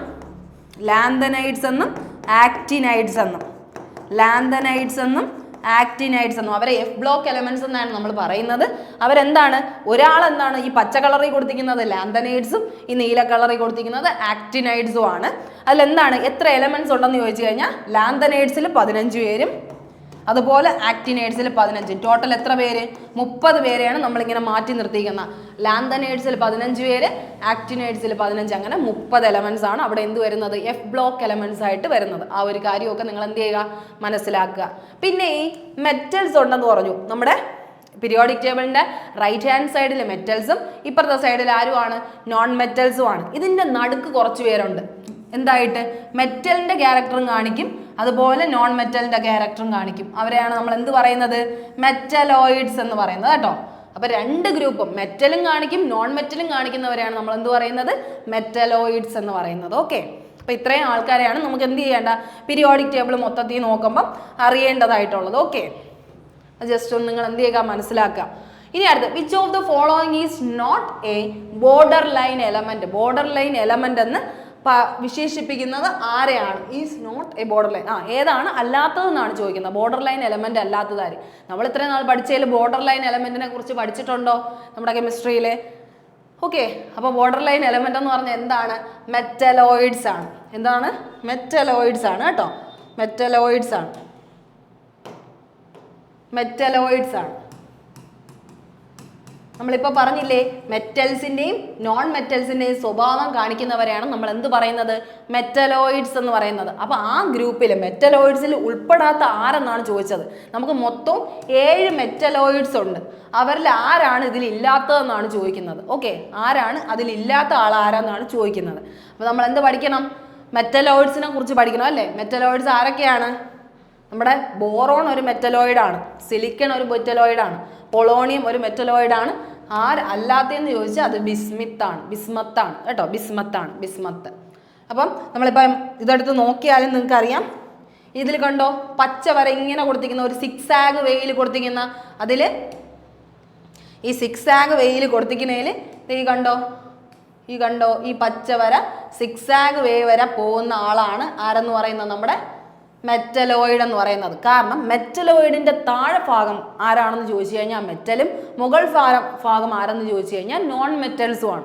അതെപ്പോഴും ശ്രദ്ധിക്കുകയാണ്. മെറ്റലോയിഡ് ഇതിപ്പോൾ ഒരു മെറ്റലോയിഡാണ് ഈ ബോറോൺ എന്ന് പറയുന്നത്. ബോറോൺ ഒരു മെറ്റലോയിഡാണ്. അപ്പോൾ അതിൻ്റെ താഴോട്ട് കാണുന്നവരെല്ലാവരും എന്താണ്, അല്ലെങ്കിൽ അതിൻ്റെ ഇപ്പുറത്തെ സൈഡിലോട്ട് കാണുന്നവരെല്ലാം മെറ്റൽസും, അതിൻ്റെ മുകളിലെ സൈഡിലോട്ട് കാണുന്നവരെല്ലാവരും എന്താണ്, നോൺ മെറ്റൽസും. അതായത് നമ്മുടെ കാർബൺ, നൈട്രജൻ, ഓക്സിജൻ പോലെയുള്ളവരൊക്കെ എന്താണ്, മെറ്റൽസ് അല്ല, നോൺ മെറ്റൽസ് ആണ്. അവരൊക്കെ ഒരു വാതകം പോലെയാണ് അല്ലേ, ഒരു എലമെന്റൽ ഫീച്ചർ ഉള്ളവരാണ് അവർ. അപ്പോൾ എന്താണ്, നോൺ മെറ്റൽസ് ആയിട്ടാണ് നമ്മൾ പറയുന്നത്. അപ്പോൾ ഇവർ ഇത്ര പേരുമാണ് എന്തോന്ന്, നമ്മുടെ 7 പേര്, 1 2 3 4 5 6 7 പേരാണ് എന്തെന്ന് പറയുന്നത്, മെറ്റലോയിഡ്സ് ആയിട്ട് പറയണം. അവരെയാണ് നമ്മൾ എന്തെന്ന് വിളിച്ചത്, ബോർഡർ ലൈൻ.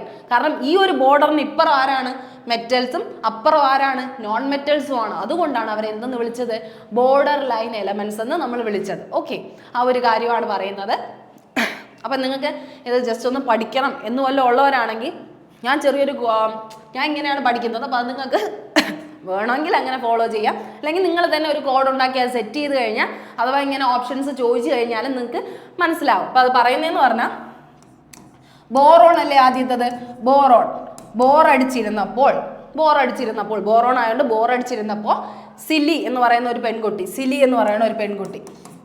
സിലിക്കൺ ആണ് കേട്ടോ, നമ്മുടെ സിലി എന്ന് പറയുന്ന ഒരു പെൺകുട്ടി എന്ത് ചെയ്തു, ജർമ്മനിയിലുള്ള, അതാരാണ്, ജർമേനിയമാണ് കേട്ടോ, ജർമ്മനിയിലുള്ള ആരെ വിളിക്കുകയാണ്, ജർമ്മനിയിലുള്ള ആർഷയെ വിളിക്കുകയാണ്, ആർസെനിക് ആണ് കേട്ടോ, ആർഷയെ വിളിക്കുകയാണ്, ആർഷ അല്ലെങ്കിൽ ആർഷയെന്ന് വിളിക്കുക. ആർഷയെ വിളിച്ചു കഴിഞ്ഞാൽ എന്ത് ചെയ്യാണ്, ടെലിഫോൺ വഴിയാണ് വിളിക്കുന്നത് കേട്ടോ, ടെലിഫോൺ വഴിയാണ് വിളിക്കുന്നതെന്ന് ആലോചിക്കുക.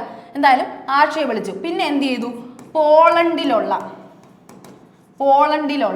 അപ്പൊ ജർമ്മനിയിലുള്ള ആർഷയും വിളിച്ചു, പോളണ്ട് ആരാണ്, പോളണ്ടിലുള്ള ആരെയും വിളിച്ചു, സിബിയെയും വിളിച്ചു, അല്ലെങ്കിൽ ആന്റി ആയിരുന്ന സിബിയെയും വിളിച്ചു. ആന്റി എന്ന് പറയുമ്പോൾ ആരാണ്, ശരിക്കും പറഞ്ഞാൽ ആന്റിമണി എന്ന് ആലോചിക്കണം. ആന്റി ആയ സിബിയെയാണ് വിളിച്ചത്. സിബി എന്ന് പറയാൻ കാര്യം എന്താ, SB എന്നാണ് നമ്മുടെ ആന്റിമണിയുടെ കെമിക്കൽ ഫോം. നമ്മുടെ ഈ ഫോർമുല പറയുന്നത് എന്താണ്, SB. കാരണം എന്താ, സ്റ്റിബിയം എന്ന് പറഞ്ഞ വേർഡിൽ നിന്നാണ് എന്തിനെ എടുത്തിരിക്കുന്നത്, ആന്റിമണി. സയന്റിഫിക് നെയിം വന്നിരിക്കുന്നത് സ്റ്റിബിയം എന്ന് പറയുന്നതിലാണ് കേട്ടോ, സ്റ്റിബിയം. അതുകൊണ്ടാണ് ആന്റിമണി എന്നാണ് SBയുടെ ഫുൾ ഫോം നമ്മൾ പറയുന്നത്. ആന്റിമണി സ്റ്റിബിയത്തിൽ നിന്നാണ് എടുത്തിരിക്കുന്നത്. ഓക്കെ, സ്റ്റിബിയം. അപ്പോൾ പോളണ്ടിലുള്ള ആന്റി ആയ സിബിയെയും വിളിച്ചു. എങ്ങനെ, ടെലഫോണിൽ വിളിച്ചു. ടെലഫോൺ എന്ന് പറയുമ്പോൾ ടെലൂറിയം. എനിക്കത് ഫോളോ ചെയ്യാൻ പറ്റുന്നുണ്ടോ എന്നറിയില്ല. അപ്പം ഇങ്ങനെ ജസ്റ്റ് ഒന്ന് ആലോചിക്കുക. ബോറടിച്ചപ്പോൾ നമുക്ക് എന്തെങ്കിലും ചെയ്യണമല്ലോ. അപ്പോൾ എന്ത് ചെയ്തു, സിലി എന്ത് ചെയ്യുകയാണ്, ബോറടിച്ചപ്പോൾ സിലി ജർമ്മനിയിലുള്ള ആർഷയും വിളിച്ചു, പോളണ്ടിലുള്ള ആരെയും വിളിക്കുകയാണ്, ആന്റിയായ സിബിയെ ആലോചിക്കുക. പോളണ്ടിലുള്ള ആന്റിയായ സിബിയെയും ടെലിഫോൺ വഴി വിളിച്ചു എന്ന് ആലോചിക്കുക. അപ്പോൾ എന്താണ്, ടെലൂറിയം. അപ്പോൾ ഇത്ര ആൾക്കാരല്ലേ, boron, silicon, germanium, arsenic, antimony, അതാണ് സ്റ്റിബിയം. നമ്മൾ പറഞ്ഞ ആന്റിമണിയെ വിളിച്ചു. അത് കഴിഞ്ഞ് എന്ത് ചെയ്തു, ടെലിഫോൺ വഴി പോളണ്ടിലുള്ള ആന്റിയും കൂടെ വിളിച്ചു എന്നുള്ളത്. അപ്പോൾ ഇത്രയും നിങ്ങൾക്ക് എന്ത് ചെയ്യാം, ഒന്നീ നിങ്ങൾ അല്ലാണ്ട് പഠിക്കുക, അല്ലെങ്കിൽ എന്ത് ചെയ്യും, ഇങ്ങനെ ഒരു ചെറിയ കോഡിലൂടെ നിങ്ങൾ ആലോചിച്ച് വയ്ക്കുക. Boron, silicon, germanium, arsenic, polonium, antimony, tellurium. Okay, ഇത്രയും ആൾക്കാരാണ്, നമ്മുടെ 7 പേരാണുള്ളത്. അപ്പോൾ ഇത് ആരാണെന്ന് നിങ്ങൾക്ക് മനസ്സിലായി കഴിഞ്ഞാൽ ഇങ്ങനെ ഇപ്പുറത്ത് നിൽക്കുന്നവരെയൊക്കെ നിങ്ങൾക്ക് ജസ്റ്റ് ഒന്ന് അനലൈസ് ചെയ്യാൻ പറ്റും. അതുകൊണ്ടാണ് അങ്ങനെ പറയുന്നത് കേട്ടോ. അപ്പോൾ ആ ഒരു കാര്യം ആലോചിക്കുക. പിന്നെ ഇവിടെ നമുക്ക് പ്രത്യേകം പറയാനുള്ളതാണെങ്കിൽ, ബോറോൺ ഫാമിലി നിങ്ങൾക്കറിയാം. ബോറോൺ ഫാമിലി ഒരു പ്രത്യേക ഫാമിലിയാണ്. നമ്മുടെ അലുമിനിയം, ഗാലിയം അതൊക്കെ വരുന്ന ഒരു ഫാമിലിയാണ്. ഇനി ഇനി നമ്മുടെ സിലിക്കണിൻ്റെ പ്രത്യേകത എന്താണെന്ന് ചോദിച്ചു കഴിഞ്ഞാൽ നമ്മുടെ എർത്തിൻ്റെ ക്രസ്റ്റ് എടുക്കുമ്പോൾ നമ്മൾ താമസിക്കുന്ന എർത്ത് ക്രസ്റ്റ് എടുക്കുമ്പോൾ അവിടുത്തെ മോസ്റ്റ് അബണ്ടൻറ്റ് സെക്കൻഡ് എലമെൻ്റ് ആണ്. അബണ്ടൻസിൽ രണ്ടാമത് നിൽക്കുന്ന എലമെന്റ് ഏതെന്ന് ചോദിച്ചു കഴിഞ്ഞാൽ അത് ഏതാണ്? സിലിക്കൺ ആണ് കേട്ടോ. സിലിക്കൺ ആണ് most abundant element. Second most abundant element in earth crust ഏതെന്ന് ചോദിച്ചാൽ അതിന്റെ ആൻസർ ആരാണ്? സിലിക്കൺ ആണ് കേട്ടോ. Silicon second most abundant element in earth crust. അപ്പോൾ ഒന്നാമത് ആരാണടാ? നമ്മുടെ എർത്ത് ക്രസ്റ്റിൽ ഏറ്റവും കൂടുതൽ കാണുന്ന ആരെയാണ് ശരിക്കും പറഞ്ഞാൽ? നമ്മുടെ ആരായിരിക്കും? ഓക്സിജൻ. നമ്മളൊക്കെ ശ്വസിക്കുന്ന ഓക്സിജൻ ആണ്. ഫസ്റ്റ് എലമെന്റ് ആരെന്ന് ചോദിച്ചാൽ ഓക്സിജനും, സെക്കൻഡ് ആരാണെന്ന് ചോദിച്ചാൽ ആരാണ്? സിലിക്കണുമാണ് കേട്ടോ. സിലിക്കണുമാണ്. ആ കാര്യം ആലോചിക്കുക. പിന്നെ ജെർമേനിയം ഒക്കെ എന്താണ്? നമ്മൾ ശരിക്കും പറഞ്ഞാൽ ഈ മെറ്റലോയിഡ്സ് പകുതിയും സെമി കണ്ടക്ടേഴ്സ് ആയിട്ടാണ് ആക്ട് ചെയ്യുന്നത് കേട്ടോ. നമ്മുടെ മെറ്റലോയിഡ്സ് എല്ലാവരും സെമി കണ്ടക്ടിങ് ഡിവൈസസ് അതിലൊക്കെയാണ് യൂസ് ചെയ്തുകൊണ്ടിരിക്കുന്നത്. സെമി കണ്ടക്ടേഴ്സ്, ട്രാൻസിസ്റ്റർ ഇതിലൊക്കെയാണ് യൂസ് ചെയ്യുന്നത്. ആ ഒരു കാര്യം എന്തായാലും ജസ്റ്റ് ഒന്ന് ആലോചിച്ച് വയ്ക്കുക. അപ്പം സെമി കണ്ടക്ടിങ് ഡിവൈസിലാണ് യൂസ് ചെയ്യുന്നത്. ഇനി അടുത്ത് പറയാനാണെങ്കിൽ ആർസെനിക് എന്താ? കിങ് ഓഫ് പോയിസൺ എന്നാണ് അറിയപ്പെടുന്നത് അല്ലേ? ആർസെനിക് എന്ന് പറഞ്ഞാൽ കിങ് ഓഫ് പോയിസൺ എന്നാണ് അറിയപ്പെടുന്നത്. നമ്മൾ ഈ പറഞ്ഞ ജെർമേനിയം ഒക്കെ എന്താണ്? സിലിക്കണും ജെർമേനിയം ഒക്കെ സെമി കണ്ടക്ടേഴ്സ് ആണ്. അത് കഴിഞ്ഞ് പൊളോണിയത്തിൻ്റെ പ്രത്യേകത എന്താ? നമ്മുടെ മേരി ക്യൂറി കണ്ടുപിടിച്ച അല്ലേ? മേരി ക്യൂറിയും ഹസ്ബൻഡായിട്ടുള്ള പിയറി ക്യൂറിയും കൂടെ കണ്ടുപിടിച്ച സാധനമാണ് എന്ത്? നമ്മുടെ പൊളോണിയം എന്ന് പറയുന്നത് അല്ലേ? പൊളോണിയം റേഡിയം ആണ് ആര് കണ്ടുപിടിക്കുന്നത്? എലമെന്റ്സ്, റേഡിയോ ആക്റ്റീവ് എലമെന്റ്സ് ആയിട്ട് കണ്ടുപിടിക്കുന്നത് ആര്? നമ്മുടെ മേരി ക്യൂറി ആൻഡ് ഹർ ഹസ്ബൻഡായിട്ടുള്ള പിയറി ക്യൂറിയും കൂടെ കണ്ടുപിടിക്കുന്നത് കേട്ടോ. ഓക്കെ, ആ ഒരു കാര്യമാണ് ആലോചിക്കേണ്ട. ആൻറ്റിമണി സ്റ്റിബിയം എന്ന് പറഞ്ഞ ഒരു വേർഡിൽ നിന്നാണ് എടുത്തതെന്ന് ആലോചിക്കുക. ടെലൂറിയം വലിയ പ്രത്യേകത ഒന്നുമില്ല, ടെലൂറിയം എന്ന് തന്നെ എന്ത് ചെയ്യുക? പഠിക്കുക. അപ്പോൾ ഇത്രയും കാര്യങ്ങൾ അവിടെ എന്ത് ചെയ്യുക? ജസ്റ്റ് ഒന്ന് നിങ്ങൾ ആലോചിക്കുക. അപ്പം നമ്മൾ നേരത്തെ പറഞ്ഞ കോഡ് വെച്ച് നമ്മൾ നോക്കുമ്പോൾ മെറ്റലോയിഡ്സ് ആരെന്ന് ചോദിച്ചു കഴിഞ്ഞാൽ ആരൊക്കെ മെറ്റലോയിഡ്സ് ആണ്? ബോറടിച്ചപ്പോൾ സിലി എന്ത് ചെയ്തു? ജർമ്മനിയിലുള്ള ആരെ വിളിക്കുകയാണ്? ആർഷയും വിളിച്ച് പോളണ്ടിലുള്ള ആൻറ്റിയെയും വിളിച്ചിട്ട് എന്ത് ചെയ്യുകയാണ്? ടെലിഫോണിൽ സംസാരിക്കുകയാണ്. അപ്പോൾ അതിൽ പോളണ്ടിലുള്ളതൊക്കെ വന്നു കഴിഞ്ഞു. പിന്നെ അതുപോലെ തന്നെ പൊളോണിയം വന്നത് പോളണ്ട് എന്ന് പറഞ്ഞ രാജ്യത്തിൻ്റെ പേര് വെച്ചിട്ടാണ് പൊളോണിയം ആ പേര് കൊടുക്കുന്നത് കേട്ടോ. പൊളോണിയത്തിന് ആ പേര് കിട്ടുന്നത് പോളണ്ടിൽ നിന്ന് എടുത്തത് കൊണ്ടാണ്. പിന്നെ ബിസ്മത്താണ് അതിലാകെ ഇല്ലാത്തത്. അപ്പോൾ അതിൻ്റെ ആൻസർ ഏതാണ്? Not a border line element എന്ന് ചോദിച്ചാൽ അതിൻ്റെ ആൻസറാണ് ബിസ്മത്ത്. അപ്പോൾ ആ ഒരു കാര്യം എന്ത് ചെയ്യുക? ആലോചിക്കുക. ബിസ്മത്താണ് അതിൻ്റെ ആൻസർ കേട്ടോ. ഇനി അടുത്ത which of the following acids is present in the stinking hair of നെറ്റിൽ ലീവ്സ്? എന്താ നെറ്റിൽ ലീവ്സ്? നമ്മൾ ഈ പറയുന്ന പോലെ ചൊറിയണം. നെറ്റിൽ ലീവ്സിൽ കാണുന്ന നമ്മൾ എന്തുകൊണ്ടാണ് നമ്മുടെ കയ്യിലൊക്കെ ചൊറിയുക എന്ന് വെച്ചാൽ അതിങ്ങനെ തൊടുമ്പോൾ എന്താ നമുക്ക് ഇറിറ്റേഷൻ ഉണ്ടാകുന്നത്, നമ്മുടെ സ്കിന്നിലെ റേഷസ് ഒക്കെ ഉണ്ടാകുന്നത് എന്തുകൊണ്ടാണെന്ന് ചോദിച്ചു കഴിഞ്ഞാൽ അതിലെന്തുണ്ട്? ഒരു തരത്തിലുള്ള ആസിഡ് പ്രസന്റ് ആണ്.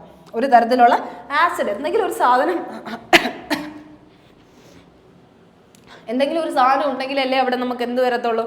ആ ഒരു ബുദ്ധിമുട്ടുണ്ടാവുകയുള്ളൂ. അങ്ങനെ ഒരു ഇഷ്യൂ ഉണ്ടാകത്തുള്ളൂ. അപ്പോൾ സ്റ്റിങ്ങിങ് ഹെയർ ഓഫ് നെറ്റിൽ ലീവ്സിൽ എന്താണെന്ന് ചോദിച്ചു കഴിഞ്ഞാൽ എന്താണുള്ളത്? മെത്തനോയിക് ആസിഡ് ആണോ, എത്തനോയിക് ആണോ, ഓക്സാലിക് ആണോ, അസ്കോർബിക് ആസിഡ് ആണോ? ഏതായിരിക്കും? കണ്ടിട്ട് ഏതെങ്കിലും മനസ്സിലാവുന്നുണ്ടോ? നമ്മൾ എത്തനോയിക് ആസിഡ് എന്ന് പറഞ്ഞാൽ എന്താണ് ശരിക്കും പറഞ്ഞാൽ? അസെറ്റിക് ആസിഡ് ആണ് കേട്ടോ. അസെറ്റിക് ആസിഡ് ആണ്. അല്ലെങ്കിൽ എന്ത് പറയാം? അസെറ്റിക് ആസിഡ് അല്ലെങ്കിൽ വിനാഗിരി എന്ന് പറയാം അല്ലേ? വിനാഗറാണ്. അസെറ്റിക് ആസിഡ് അല്ലെങ്കിൽ വിനാഗറാണ്. അല്ലെങ്കിൽ എന്ത് പറയാം? CH3COOH എന്ന് പറയാം. CH3COOH. ഈ മെത്തനോയിക് എന്ന് പറഞ്ഞാൽ എന്താണ്? HCOOH ആണ്. HCOOH. അതിനെ പറയുന്ന മറ്റൊരു പേരെന്താ? നമ്മൾ ഉറുമ്പൊക്കെ കടിക്കുമ്പോൾ നമുക്ക് വേദന വരുന്ന എന്തുകൊണ്ടാ? എന്തിൻ്റെ പ്രസൻസ് ആണ്? ഫോമിക് ആസിഡിൻ്റെ പ്രസൻസ് ആണ് കേട്ടോ. ഫോമിക് ആസിഡിൻ്റെ പ്രസൻസ് കൊണ്ടാണ് നമുക്ക് ആ ഒരു ഇറിറ്റേഷൻ ഫീൽ ചെയ്യുന്നത് കേട്ടോ. മെത്തനോയിക് ആസിഡ് ആണ്. അപ്പോൾ എന്ത് പറയുന്നത്? ഫോമിക് ആസിഡ് എന്ന് പറയുന്നത്. അതാണ് ഇവിടെ ശരിക്കും കാണുന്നത് സ്റ്റിങ്കിങ് ഹെയർ ഓഫ് നെറ്റിൽ ലീഫ്, ചൊറിയണത്തിൻ്റെ ഇലയിൽ കാണുന്നത് മെത്തനോയിക് ആസിഡ്. അതാണ് ആൻസർ കേട്ടോ. അപ്പോൾ അതിൽ നമ്മൾ പറഞ്ഞ പോലെ എത്തനോയിക് ആസിഡിൻ്റെ മറ്റൊരു പേര് അസെറ്റിക് ആസിഡ് അല്ലെങ്കിൽ വിനാഗിരി അല്ലെങ്കിൽ CH3COOH എന്നാണ്. ഇനി അടുത്ത ഓക്സാലിക് ആസിഡ് എന്ന് പറഞ്ഞാൽ ഇവിടെ കാണുന്നതാണ്. ഓക്സാലിക് ആസിഡ് കാണുന്നത് നമ്മുടെ ഫ്രൂട്ട് ആൻഡ് വെജിറ്റബിൾസിലൊക്കെ കാണുന്ന ഒരു സാധനമാണ്. മെയിനായിട്ട് പറയുകയാണെങ്കിൽ നമ്മുടെ സ്പിനാച്ച്, ബ്രോക്കോളി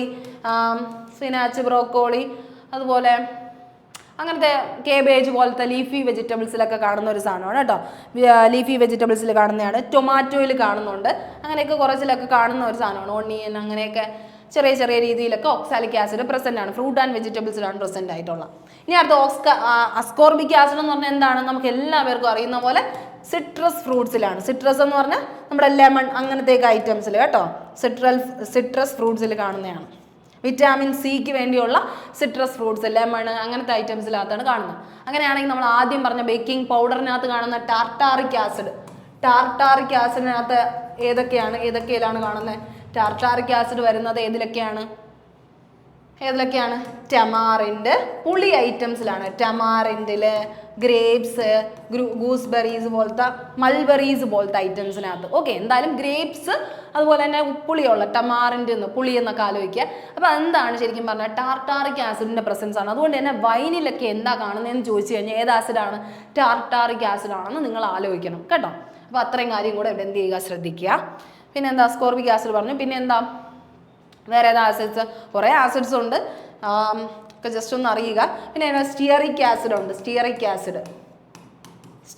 ആസിഡ് എന്ന് പറഞ്ഞാൽ ഫാറ്റ് ആസിഡ്സ് ആണ്. ഫാറ്റി ആസിഡ്സിനെയാണ് സ്റ്റിയറിക് ആസിഡ് എന്ന് പറയുന്നത് കേട്ടോ.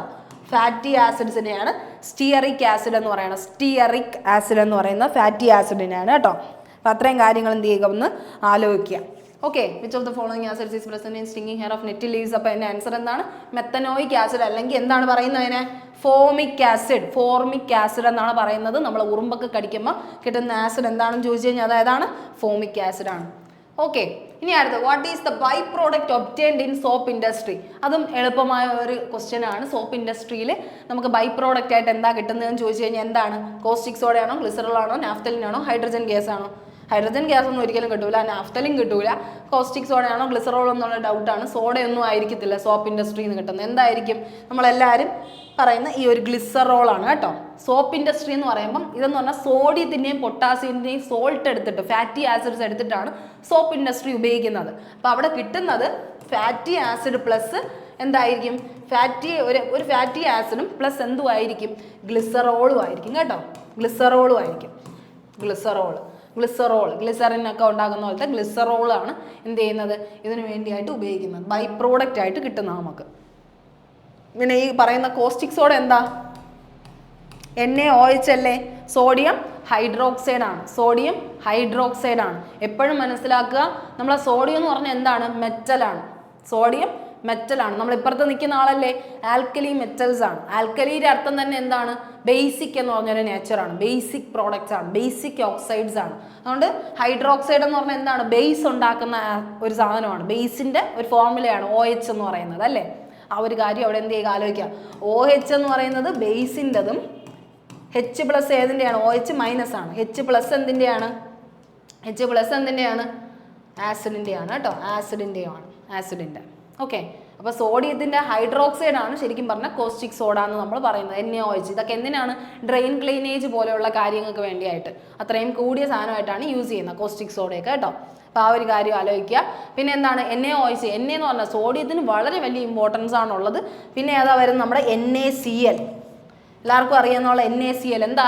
സോഡിയം ക്ലോറൈഡ്, നമ്മുടെ ഉപ്പെന്ന് പറയുന്ന സാധനം അല്ലേ? ഇതെന്താണ്? ഇതെന്ത് ബോണ്ടാണെന്ന് പറഞ്ഞ് ചോദിക്കാറുണ്ട്. കെമിക്കൽ ബോണ്ടിങ്ങിൽ ഏത് ബോണ്ടെന്ന് പറഞ്ഞ് ചോദിക്കാറുണ്ട്. ഏതാണടാ? നമുക്ക് അയോണിക് ബോണ്ടാണ് വരുന്നത് കേട്ടോ. Ionic bond. എന്താ അയോണിക് ബോണ്ട്? ഇതിപ്പോൾ ഇങ്ങനെ ഒറ്റയ്ക്ക് നിൽക്കുമ്പോൾ എന്താ? അതിന് ചാർജ് ഒന്നുമില്ല. Naയും Clഉം. അയോൺസ് എന്ന് പറഞ്ഞാൽ തന്നെ എന്താ? ഇതിങ്ങനെ നിൽക്കുമ്പോൾ ഇതെന്താണ്? ഒരു ആറ്റമാണ്. ആ ആറ്റത്തിന് എന്തെങ്കിലും ചാർജ് വരുമ്പോൾ, എന്തെങ്കിലും പ്ലസ്സോ മൈനസോ ഒരു ചാർജ് കയറിയാൽ അതിനെ പറയുന്ന പേരാണ് അയോൺസ് എന്നുള്ളത്. ചാർജ്ഡ് പാർട്ടിക്കിൾസ് ആണ് കേട്ടോ. ചാർജ്ഡ് പാർട്ടിക്കിൾസ് ആണ്. അപ്പം NaCl എന്തുണ്ട്? Na എന്ന് പറയുന്ന സോഡിയമാണ്. സോഡിയം എപ്പോഴും തരുന്ന എന്താ? പോസിറ്റീവ് അല്ലേ? മെറ്റാലിക് അല്ലേ? അപ്പോൾ എന്താണ്? പോസിറ്റീവാണ്. അവരെന്താ ചെയ്യുന്നത്? കടം കൊടുക്കുകയാണ് ചെയ്യുന്നത്. Na+ കൊടുക്കുകയാണ് ചെയ്യുന്നത്. അവരെന്ത് ചെയ്യണം? ഡൊണേറ്റേഴ്സ് ആണ്, ഇലക്ട്രോൺ ഡൊണേറ്റേഴ്സ് ആണ്. അതേസമയം Cl എവിടെയാണ് നിൽക്കുന്നത്? ഇങ്ങറ്റം നോൺ മെറ്റൽസ് ആണ്. അതായത് ഹാലജൻ ഗ്രൂപ്പിലാണ് വരുന്നത്.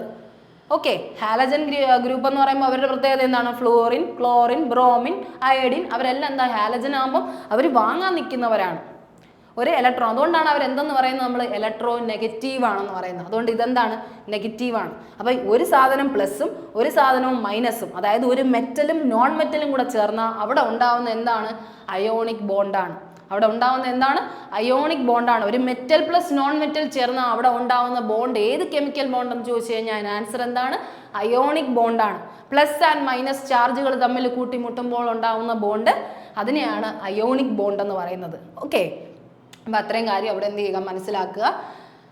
ഓക്കെ, കോസ്റ്റിക് സോഡ അപ്പോൾ NaOH ആണെന്ന് നമ്മൾ പറഞ്ഞു. ഓക്കെ, ഇത്രയും കാര്യങ്ങൾ ജസ്റ്റ് ഒന്ന് അറിയുക. ഇനി അടുത്ത് consider the following statement. All metals are ductile, all metals having high melting point, all non metals are lustrous, all non metals are not sonorous, choose the correct answer. ഇതിൽ ഏതാണ് correct answer എന്നാണ് നിങ്ങളത് എന്ത് ചെയ്യുന്നത്, ചോദിക്കുന്നത്. ഏതാണ് correct answer എന്നുള്ളത്. ഇത്രയും 4 ഓപ്ഷൻ തന്നിട്ടുണ്ട്. ഇതിൽ ഏതൊക്കെയാണ് ശരി? 1 ആണോ 3 ആണോ 1 4 ഒള്ളിയാണോ 1 and 2 ഒള്ളിയാണോ? ഏതാണ് കറക്റ്റ്? മെറ്റൽസിനെയും നോൺ മെറ്റൽസിനെയും കുറിച്ചാണ് പറയുന്നത്. നമ്മൾക്ക് മെറ്റൽസും നോൺ മെറ്റൽസും എന്താണെന്ന് അറിഞ്ഞു കഴിഞ്ഞാൽ, അതിൻ്റെ കറക്റ്റ് ഡിഫറൻസിയേഷൻ എന്താണെന്ന് അറിഞ്ഞു കഴിഞ്ഞാൽ ഈസി ആയിട്ട് ഇത് ചെയ്യാൻ പറ്റും. ഓക്കെ, അപ്പോൾ നമ്മൾ മനസ്സിലാക്കേണ്ട കാര്യം, മെറ്റൽസ് എപ്പോഴും ഹാർഡാണ്. ജനറലി ഉള്ള കാര്യമാണ് പറയുന്നത്, എപ്പോഴും അല്ല. എന്ന് വെച്ചാൽ ജനറലി ഓൾ കമ്പോസ്ഡ് ഓഫ് എന്നുള്ള രീതിയിൽ ഒരു ജനറൽ ക്യാരക്ടർ പറയുമ്പോൾ അവരെപ്പോഴും എന്താണ്, ഹാർഡ് ഇൻ നേച്ചറാണ്. അതിൽ എക്സെപ്ഷണൽ കേസാണ് നമ്മൾ നേരത്തെ പറഞ്ഞ എന്തൊക്കെ, സോഡിയവും പൊട്ടാസ്യവും എന്താണ്, സോഫ്റ്റ് മെറ്റൽസ് ആണ്. സോഡിയവും പൊട്ടാസ്യവും എന്താണ്, സോഫ്റ്റ് മെറ്റൽസ് ആണ്. സോഡിയവും പൊട്ടാസ്യം എന്താണ്, സോഫ്റ്റ് മെറ്റൽസ് ആണ്. സോഡിയം എന്താണ്, Naയും Kയും, പൊട്ടാസ്യം Kയും. Na എന്ന് പറയുമ്പോൾ എവിടെ നിന്നാണ് സോഡിയത്തിന് സോ വരാതെ Na വന്നത്? നേട്രിയം എന്ന് പറയുന്ന സയന്റിഫിക് നെയിമിൽ നിന്നാണ് സോഡിയത്തിന് Na വന്നത്. K എവിടെ നിന്നാണ്, പൊട്ടാസ്യത്തിന് എവിടെ നിന്നാണ് K വന്നതെന്ന് ചോദിച്ചാൽ എവിടെ നിന്നാണ്, കാലിയം എന്ന് പറയുന്ന സയന്റിഫിക് നെയിമിൽ നിന്നാണ്. നാട്രിയവും കാലിയവും ആ ഒരു കാര്യം എന്ത് ചെയ്യുക, അവിടെ ആലോചിക്കുക. നാട്രിയം കാലിയം എന്ന് പറഞ്ഞാൽ അത് രണ്ടും എന്താണ്, സോഫ്റ്റ് മെറ്റൽസ് ആണ്. അവരെയൊന്നും നമുക്ക് എന്ത് ചെയ്യാൻ പറ്റില്ല. എടാ, നമ്മുടെ കയ്യിൽ കിട്ടിയ ഒരു സാധനം സോഫ്റ്റ് ആണെങ്കിൽ അതിനെ നമുക്ക് എന്ത് ചെയ്യാൻ പറ്റുമോ, ഡക്റ്റൈൽ ചെയ്യാൻ പറ്റുമോ? ഡക്റ്റൈൽ എന്ന് പറഞ്ഞാൽ എന്താ, അടിച്ച് പരത്തി എന്താക്കുക, വയേഴ്സ് ആക്കി മാറ്റുക. ഒയറാക്കി മാറ്റുക എന്ന് നമ്മൾ പറയത്തില്ലേ, അങ്ങനെ ആക്കി മാറ്റുക. മാലിബിലിറ്റി എന്ന് പറഞ്ഞാൽ എന്താണ്, മാലിബിലിറ്റി അടിച്ചു പരത്തി ഷീറ്റ് ആക്കി മാറ്റുക. ഓക്കെ, നമ്മളിപ്പോൾ അലുമിനിയം ഒരു മെറ്റലാണ്, അതിനെ എടുത്ത് അടിച്ച് പരത്താൻ ഉണ്ടാവുന്നതാണ് അലുമിനിയം ഫോയിൽ. നമ്മൾ ചോറൊക്കെ പൊതിയാൻ ഉപയോഗിക്കുന്ന സാധനം അലുമിനിയം ഫോയിൽ. അതെന്താണ്, അടിച്ചു പരത്തി ഷീറ്റാക്കി വെച്ചിരിക്കുന്നതാണ്. അതുപോലെ ഡക്റ്റിലിറ്റി എന്ന് പറഞ്ഞാൽ എന്താ, അലുമിനിയം വയേഴ്സ്, കോപ്പർ വയേഴ്സ് വയറാക്കി മാറ്റുക, കുഞ്ഞു ചെറിയ വയേഴ്സ് ആക്കി മാറ്റുക. അതിനെയാണ് നമ്മൾ എന്ത് പറയുന്നത്, ഡക്റ്റിലിറ്റി എന്ന് പറയുന്നത്. അടിച്ചു പരത്തി ഷീറ്റാക്കിയ മാലിബിലിറ്റിയും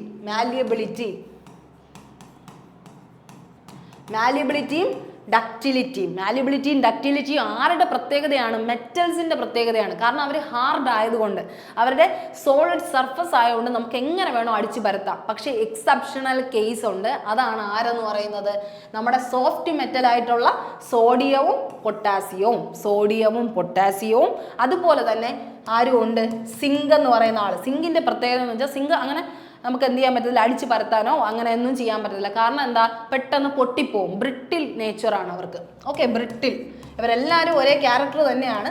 ഒരു എക്സെപ്ഷണൽ കേസ് ആയിട്ട് പറയാനുള്ളത് സോഡിയം, പൊട്ടാസ്യം, സിങ്ക് ഭയങ്കര ബ്രിട്ടിലാണ്, പെട്ടെന്ന് പൊട്ടിപ്പോകും. നമ്മൾ അടിച്ചു പരത്താൻ നോക്കുന്നതിൻ്റെ ഇടയിൽ അതെന്ത് ചെയ്യും, 2 കഷ്ണമായിട്ട് മാറും. ഓക്കെ, അപ്പം നമുക്ക് എന്ത് ചെയ്യാൻ പറ്റത്തില്ല.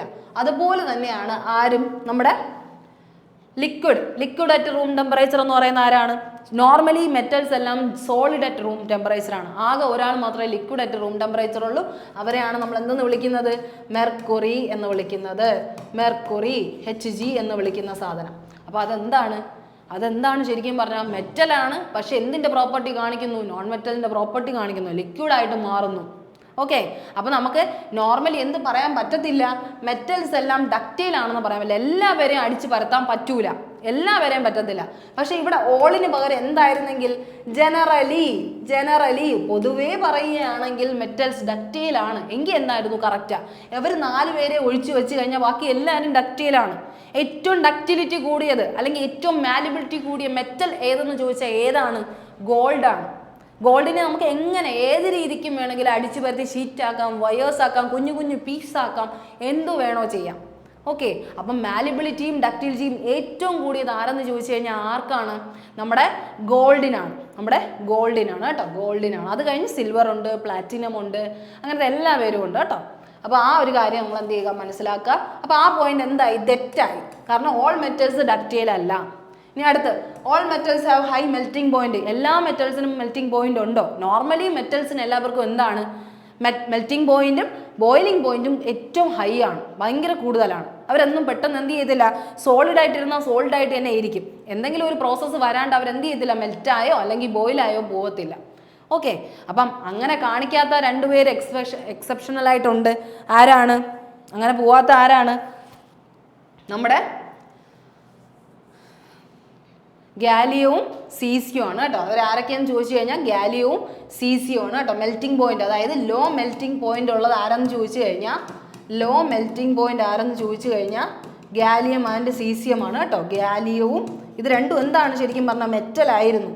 ഗാലിയവും സീസിയവും ഇവർ രണ്ടുപേർക്കും എന്താണ്, ലോ മെൽറ്റിംഗ് പോയിന്റ് ആണ്. അതിൻ്റെ അർത്ഥം എന്താ, ഈ മെറ്റലുകളെ നമ്മൾ കയ്യിലെടുത്ത് വെച്ചാൽ പോലും അവരെന്ത് ചെയ്യും, അലിഞ്ഞു പോകും. അതുകൊണ്ട് ഇവരെ കുപ്പിയിൽ നിന്ന് എടുത്ത് മാറ്റാൻ പറ്റത്തില്ല. കുപ്പിയിൽ നിന്ന് എടുത്ത് നമ്മുടെ കയ്യിലായിട്ടുണ്ടോ പാമിൽ വെക്കുമ്പോൾ എന്ത് ചെയ്യും, അലിഞ്ഞ് വെള്ളമായി മാറും. ഓക്കെ, അത്രയും എന്താണ് അവർ ലോ മെൽറ്റിംഗ് പോയിന്റ് ഉള്ളവരാണ്. Low melting point. അപ്പം ഇവിടെ പറഞ്ഞ ആ സ്റ്റേറ്റ്മെന്റും തെറ്റല്ലേ?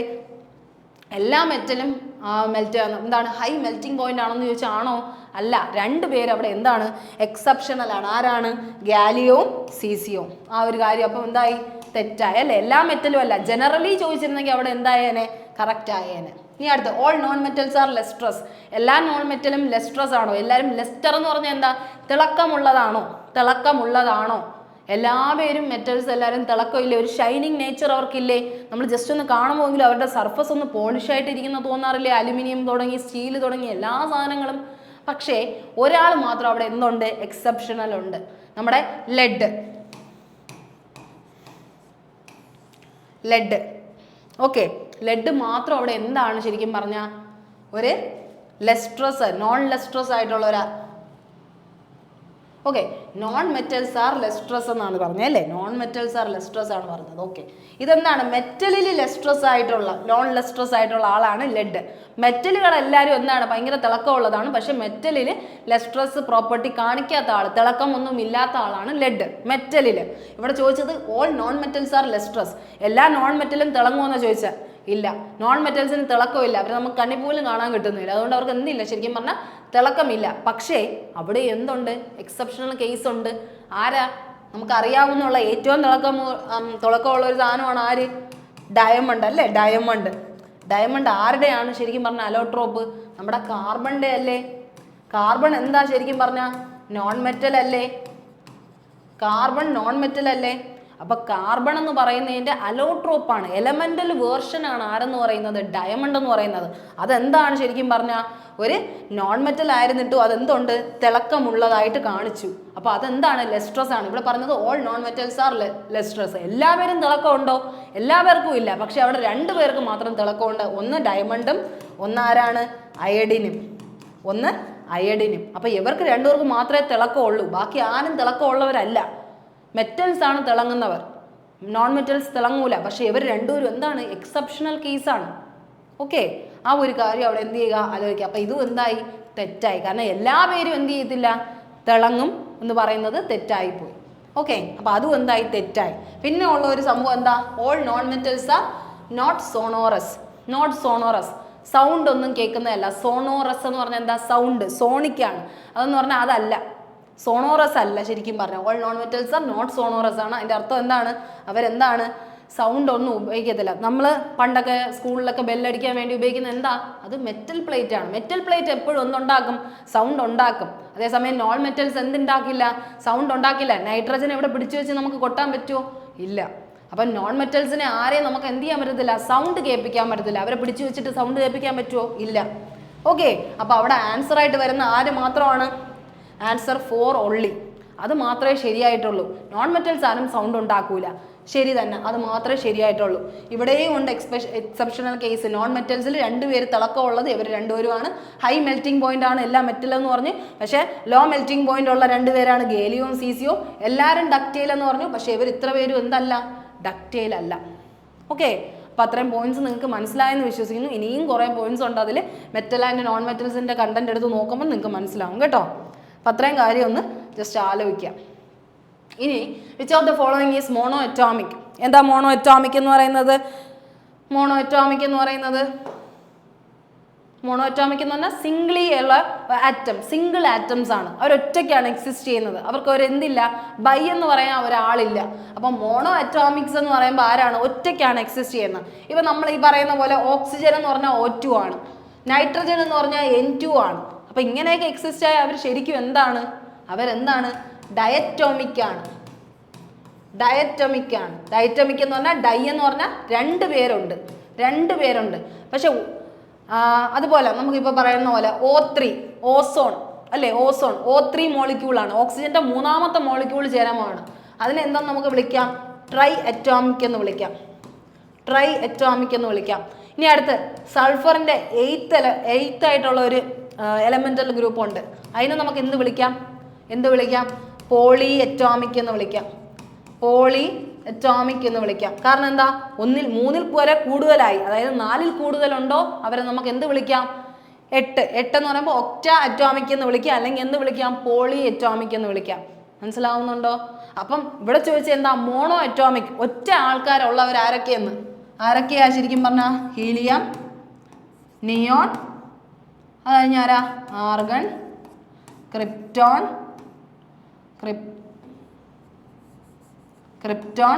സെനോൺ, റെഡോൺ. ഇവരൊക്കെ ആരാ ശരിക്കും പറഞ്ഞാൽ, ഇവരൊക്കെ ഒറ്റയ്ക്ക് എക്സിസ്റ്റ് ചെയ്യുന്നത്, മോണോ അറ്റോമിക് ആണ്.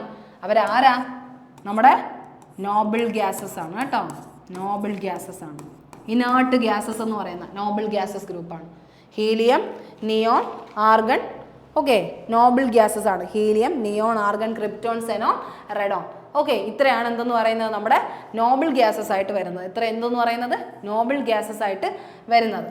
ഓക്കെ, അപ്പം നോബിൾ ഗ്യാസസ് എല്ലാവരും ഇപ്പോൾ എന്തായിരിക്കും, മോണോ അറ്റോമിക് ആയിരിക്കും. അപ്പോൾ അത്രയും അതങ്ങ് പഠിച്ചു വെച്ചിരുന്ന എളുപ്പമല്ലേ. Helium, neon, argon, xenon, krypton, xenon, radon. Okay, ഇതിൽ നിങ്ങൾ അറിയേണ്ട ഒരു കാര്യം പിന്നെ എന്താ, സെനോണിനെയാണ് നമ്മൾ എന്ത് പറയണത്, എക്സ്. സെനോൺ എന്ന് പറയുമ്പം സ്ട്രെയിഞ്ചർ, എക്സ് എന്ന് പറയുമ്പം സ്ട്രെയിഞ്ചർ ഗ്യാസ് എന്ന് പറയാം.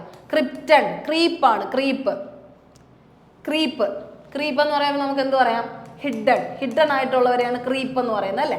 ഹിഡൻ ആയിട്ടുള്ള ഗ്യാസാണ്. അപ്പോൾ സ്ട്രെയിഞ്ചർ ഗ്യാസാണ് സെനോൺ, ഹിഡൻ ഗ്യാസാണ് ക്രിപ്റ്റോൺ. ഇത്രയും കാര്യങ്ങൾ ജസ്റ്റ് ഒന്ന് അവിടെ എന്ത് ചെയ്യുക, ഓർത്ത് വയ്ക്കുക. അപ്പോൾ helium, neon, argon, krypton, xenon, റെഡോൺ ആണ് നമ്മുടെ നോബിൾ ഗ്യാസസ് എന്ന് പറയുന്നത്. അപ്പോൾ നോബിൾ ഗ്യാസസും അതുപോലെ തന്നെ നമ്മുടെ ഹാലജൻ ഫാമിലി നിങ്ങൾ നന്നായിട്ട് എന്ത് ചെയ്യുക, പഠിച്ചു വയ്ക്കുക. കുറച്ചും കൂടി നിങ്ങൾക്ക് അത് യൂസ്ഫുൾ ആയിട്ട് ഫീൽ ചെയ്യും കേട്ടോ. അപ്പോൾ അത്രയും കാര്യങ്ങളൊന്ന് ആലോചിക്കുക. Which of the following is mono atomic എന്നൊക്കെ ചോദിച്ചാൽ നിങ്ങൾ എന്ത് ചെയ്യുക, ഓടി തന്നെ ഏതെടുക്കണം, നമ്മുടെ ഹീലിയം എടുക്കണം. ഇതെന്താണ്, ക്ലോറിൻ എന്ന് പറയുന്നത് ഹാലജൻ ഫാമിലിയാണ്, അതുകൊണ്ട് അതല്ല. ഓക്സിജൻ എന്താണ്, ഡയറ്റോമിക് ആണ്. നൈട്രജൻ എന്താണ്, ഡയറ്റോമിക് ആണ്. അപ്പോൾ ആൻസർ ഏതാണ്, നമ്മുടെ ഹീലിയം. എന്താണ്, നോബിൾ ഗ്യാസസ് ആണ്. ഓക്കെ, ഈ കാര്യം നിങ്ങൾ മനസ്സിലായെന്ന് വിശ്വസിക്കുന്നു. ഇനി നമ്മുടെ അടുത്ത question, which of the following scientist had done some calculations for the 5th state of matter. നമ്മുടെ 5th സ്റ്റേറ്റ് ഓഫ് മാറ്ററിൽ കണ്ടുപിടുത്തം നടത്തിയ ഇതിൽ ആരാണെന്നാണ് ചോദിക്കുന്നത്. നമുക്കിപ്പോൾ കേട്ടിട്ടില്ലാത്ത ആൾക്കാരായിരിക്കാം ചിലപ്പോൾ. CV രാമൻ, ഹോമി ജെ ബാബ എന്നൊക്കെ കേട്ടിട്ടുള്ളതാണ്. റോബർട്ട് ബോയിൽ, സത്യേന്ദ്രനാഥ് ബോസ്, ഇത്ര ആൾക്കാരാണുള്ളത്. നിങ്ങൾക്ക് 5th സ്റ്റേറ്റ് ഓഫ് മാറ്റർ അറിയാമെങ്കിൽ, അതിൻ്റെ പേരെങ്കിലും നിങ്ങൾക്ക് അറിയാമെങ്കിൽ, നമ്മുടെ 3 സ്റ്റേറ്റ്സ് ഓഫ് മാറ്റർ നമുക്ക് എല്ലാവർക്കും അറിയാം. Solid, liquid, gas, 3 States of matter. അത് എല്ലാ പേർക്കും അറിയാം അല്ലേ, 3 സ്റ്റേറ്റ്സ് ഓഫ് മാറ്റർ. പക്ഷെ 4ാമതും 5ാമതുമായിട്ട് നമ്മൾ 2 കാര്യങ്ങളെ കണ്ടുപിടിച്ചിട്ടുണ്ട്. 4ഉം 5ഉമായിട്ട്. 4ാമത്തെ ആളാണ് പ്ലാസ്മ. സൂപ്പർ ഹീറ്റഡ് മെറ്റീരിയൽസ് ആണ്. സൂപ്പർ ഹീറ്റ്, ഭയങ്കരമായിട്ടും ഹീറ്റിൻ്റെ അങ്ങേയറ്റം, അൾട്രാ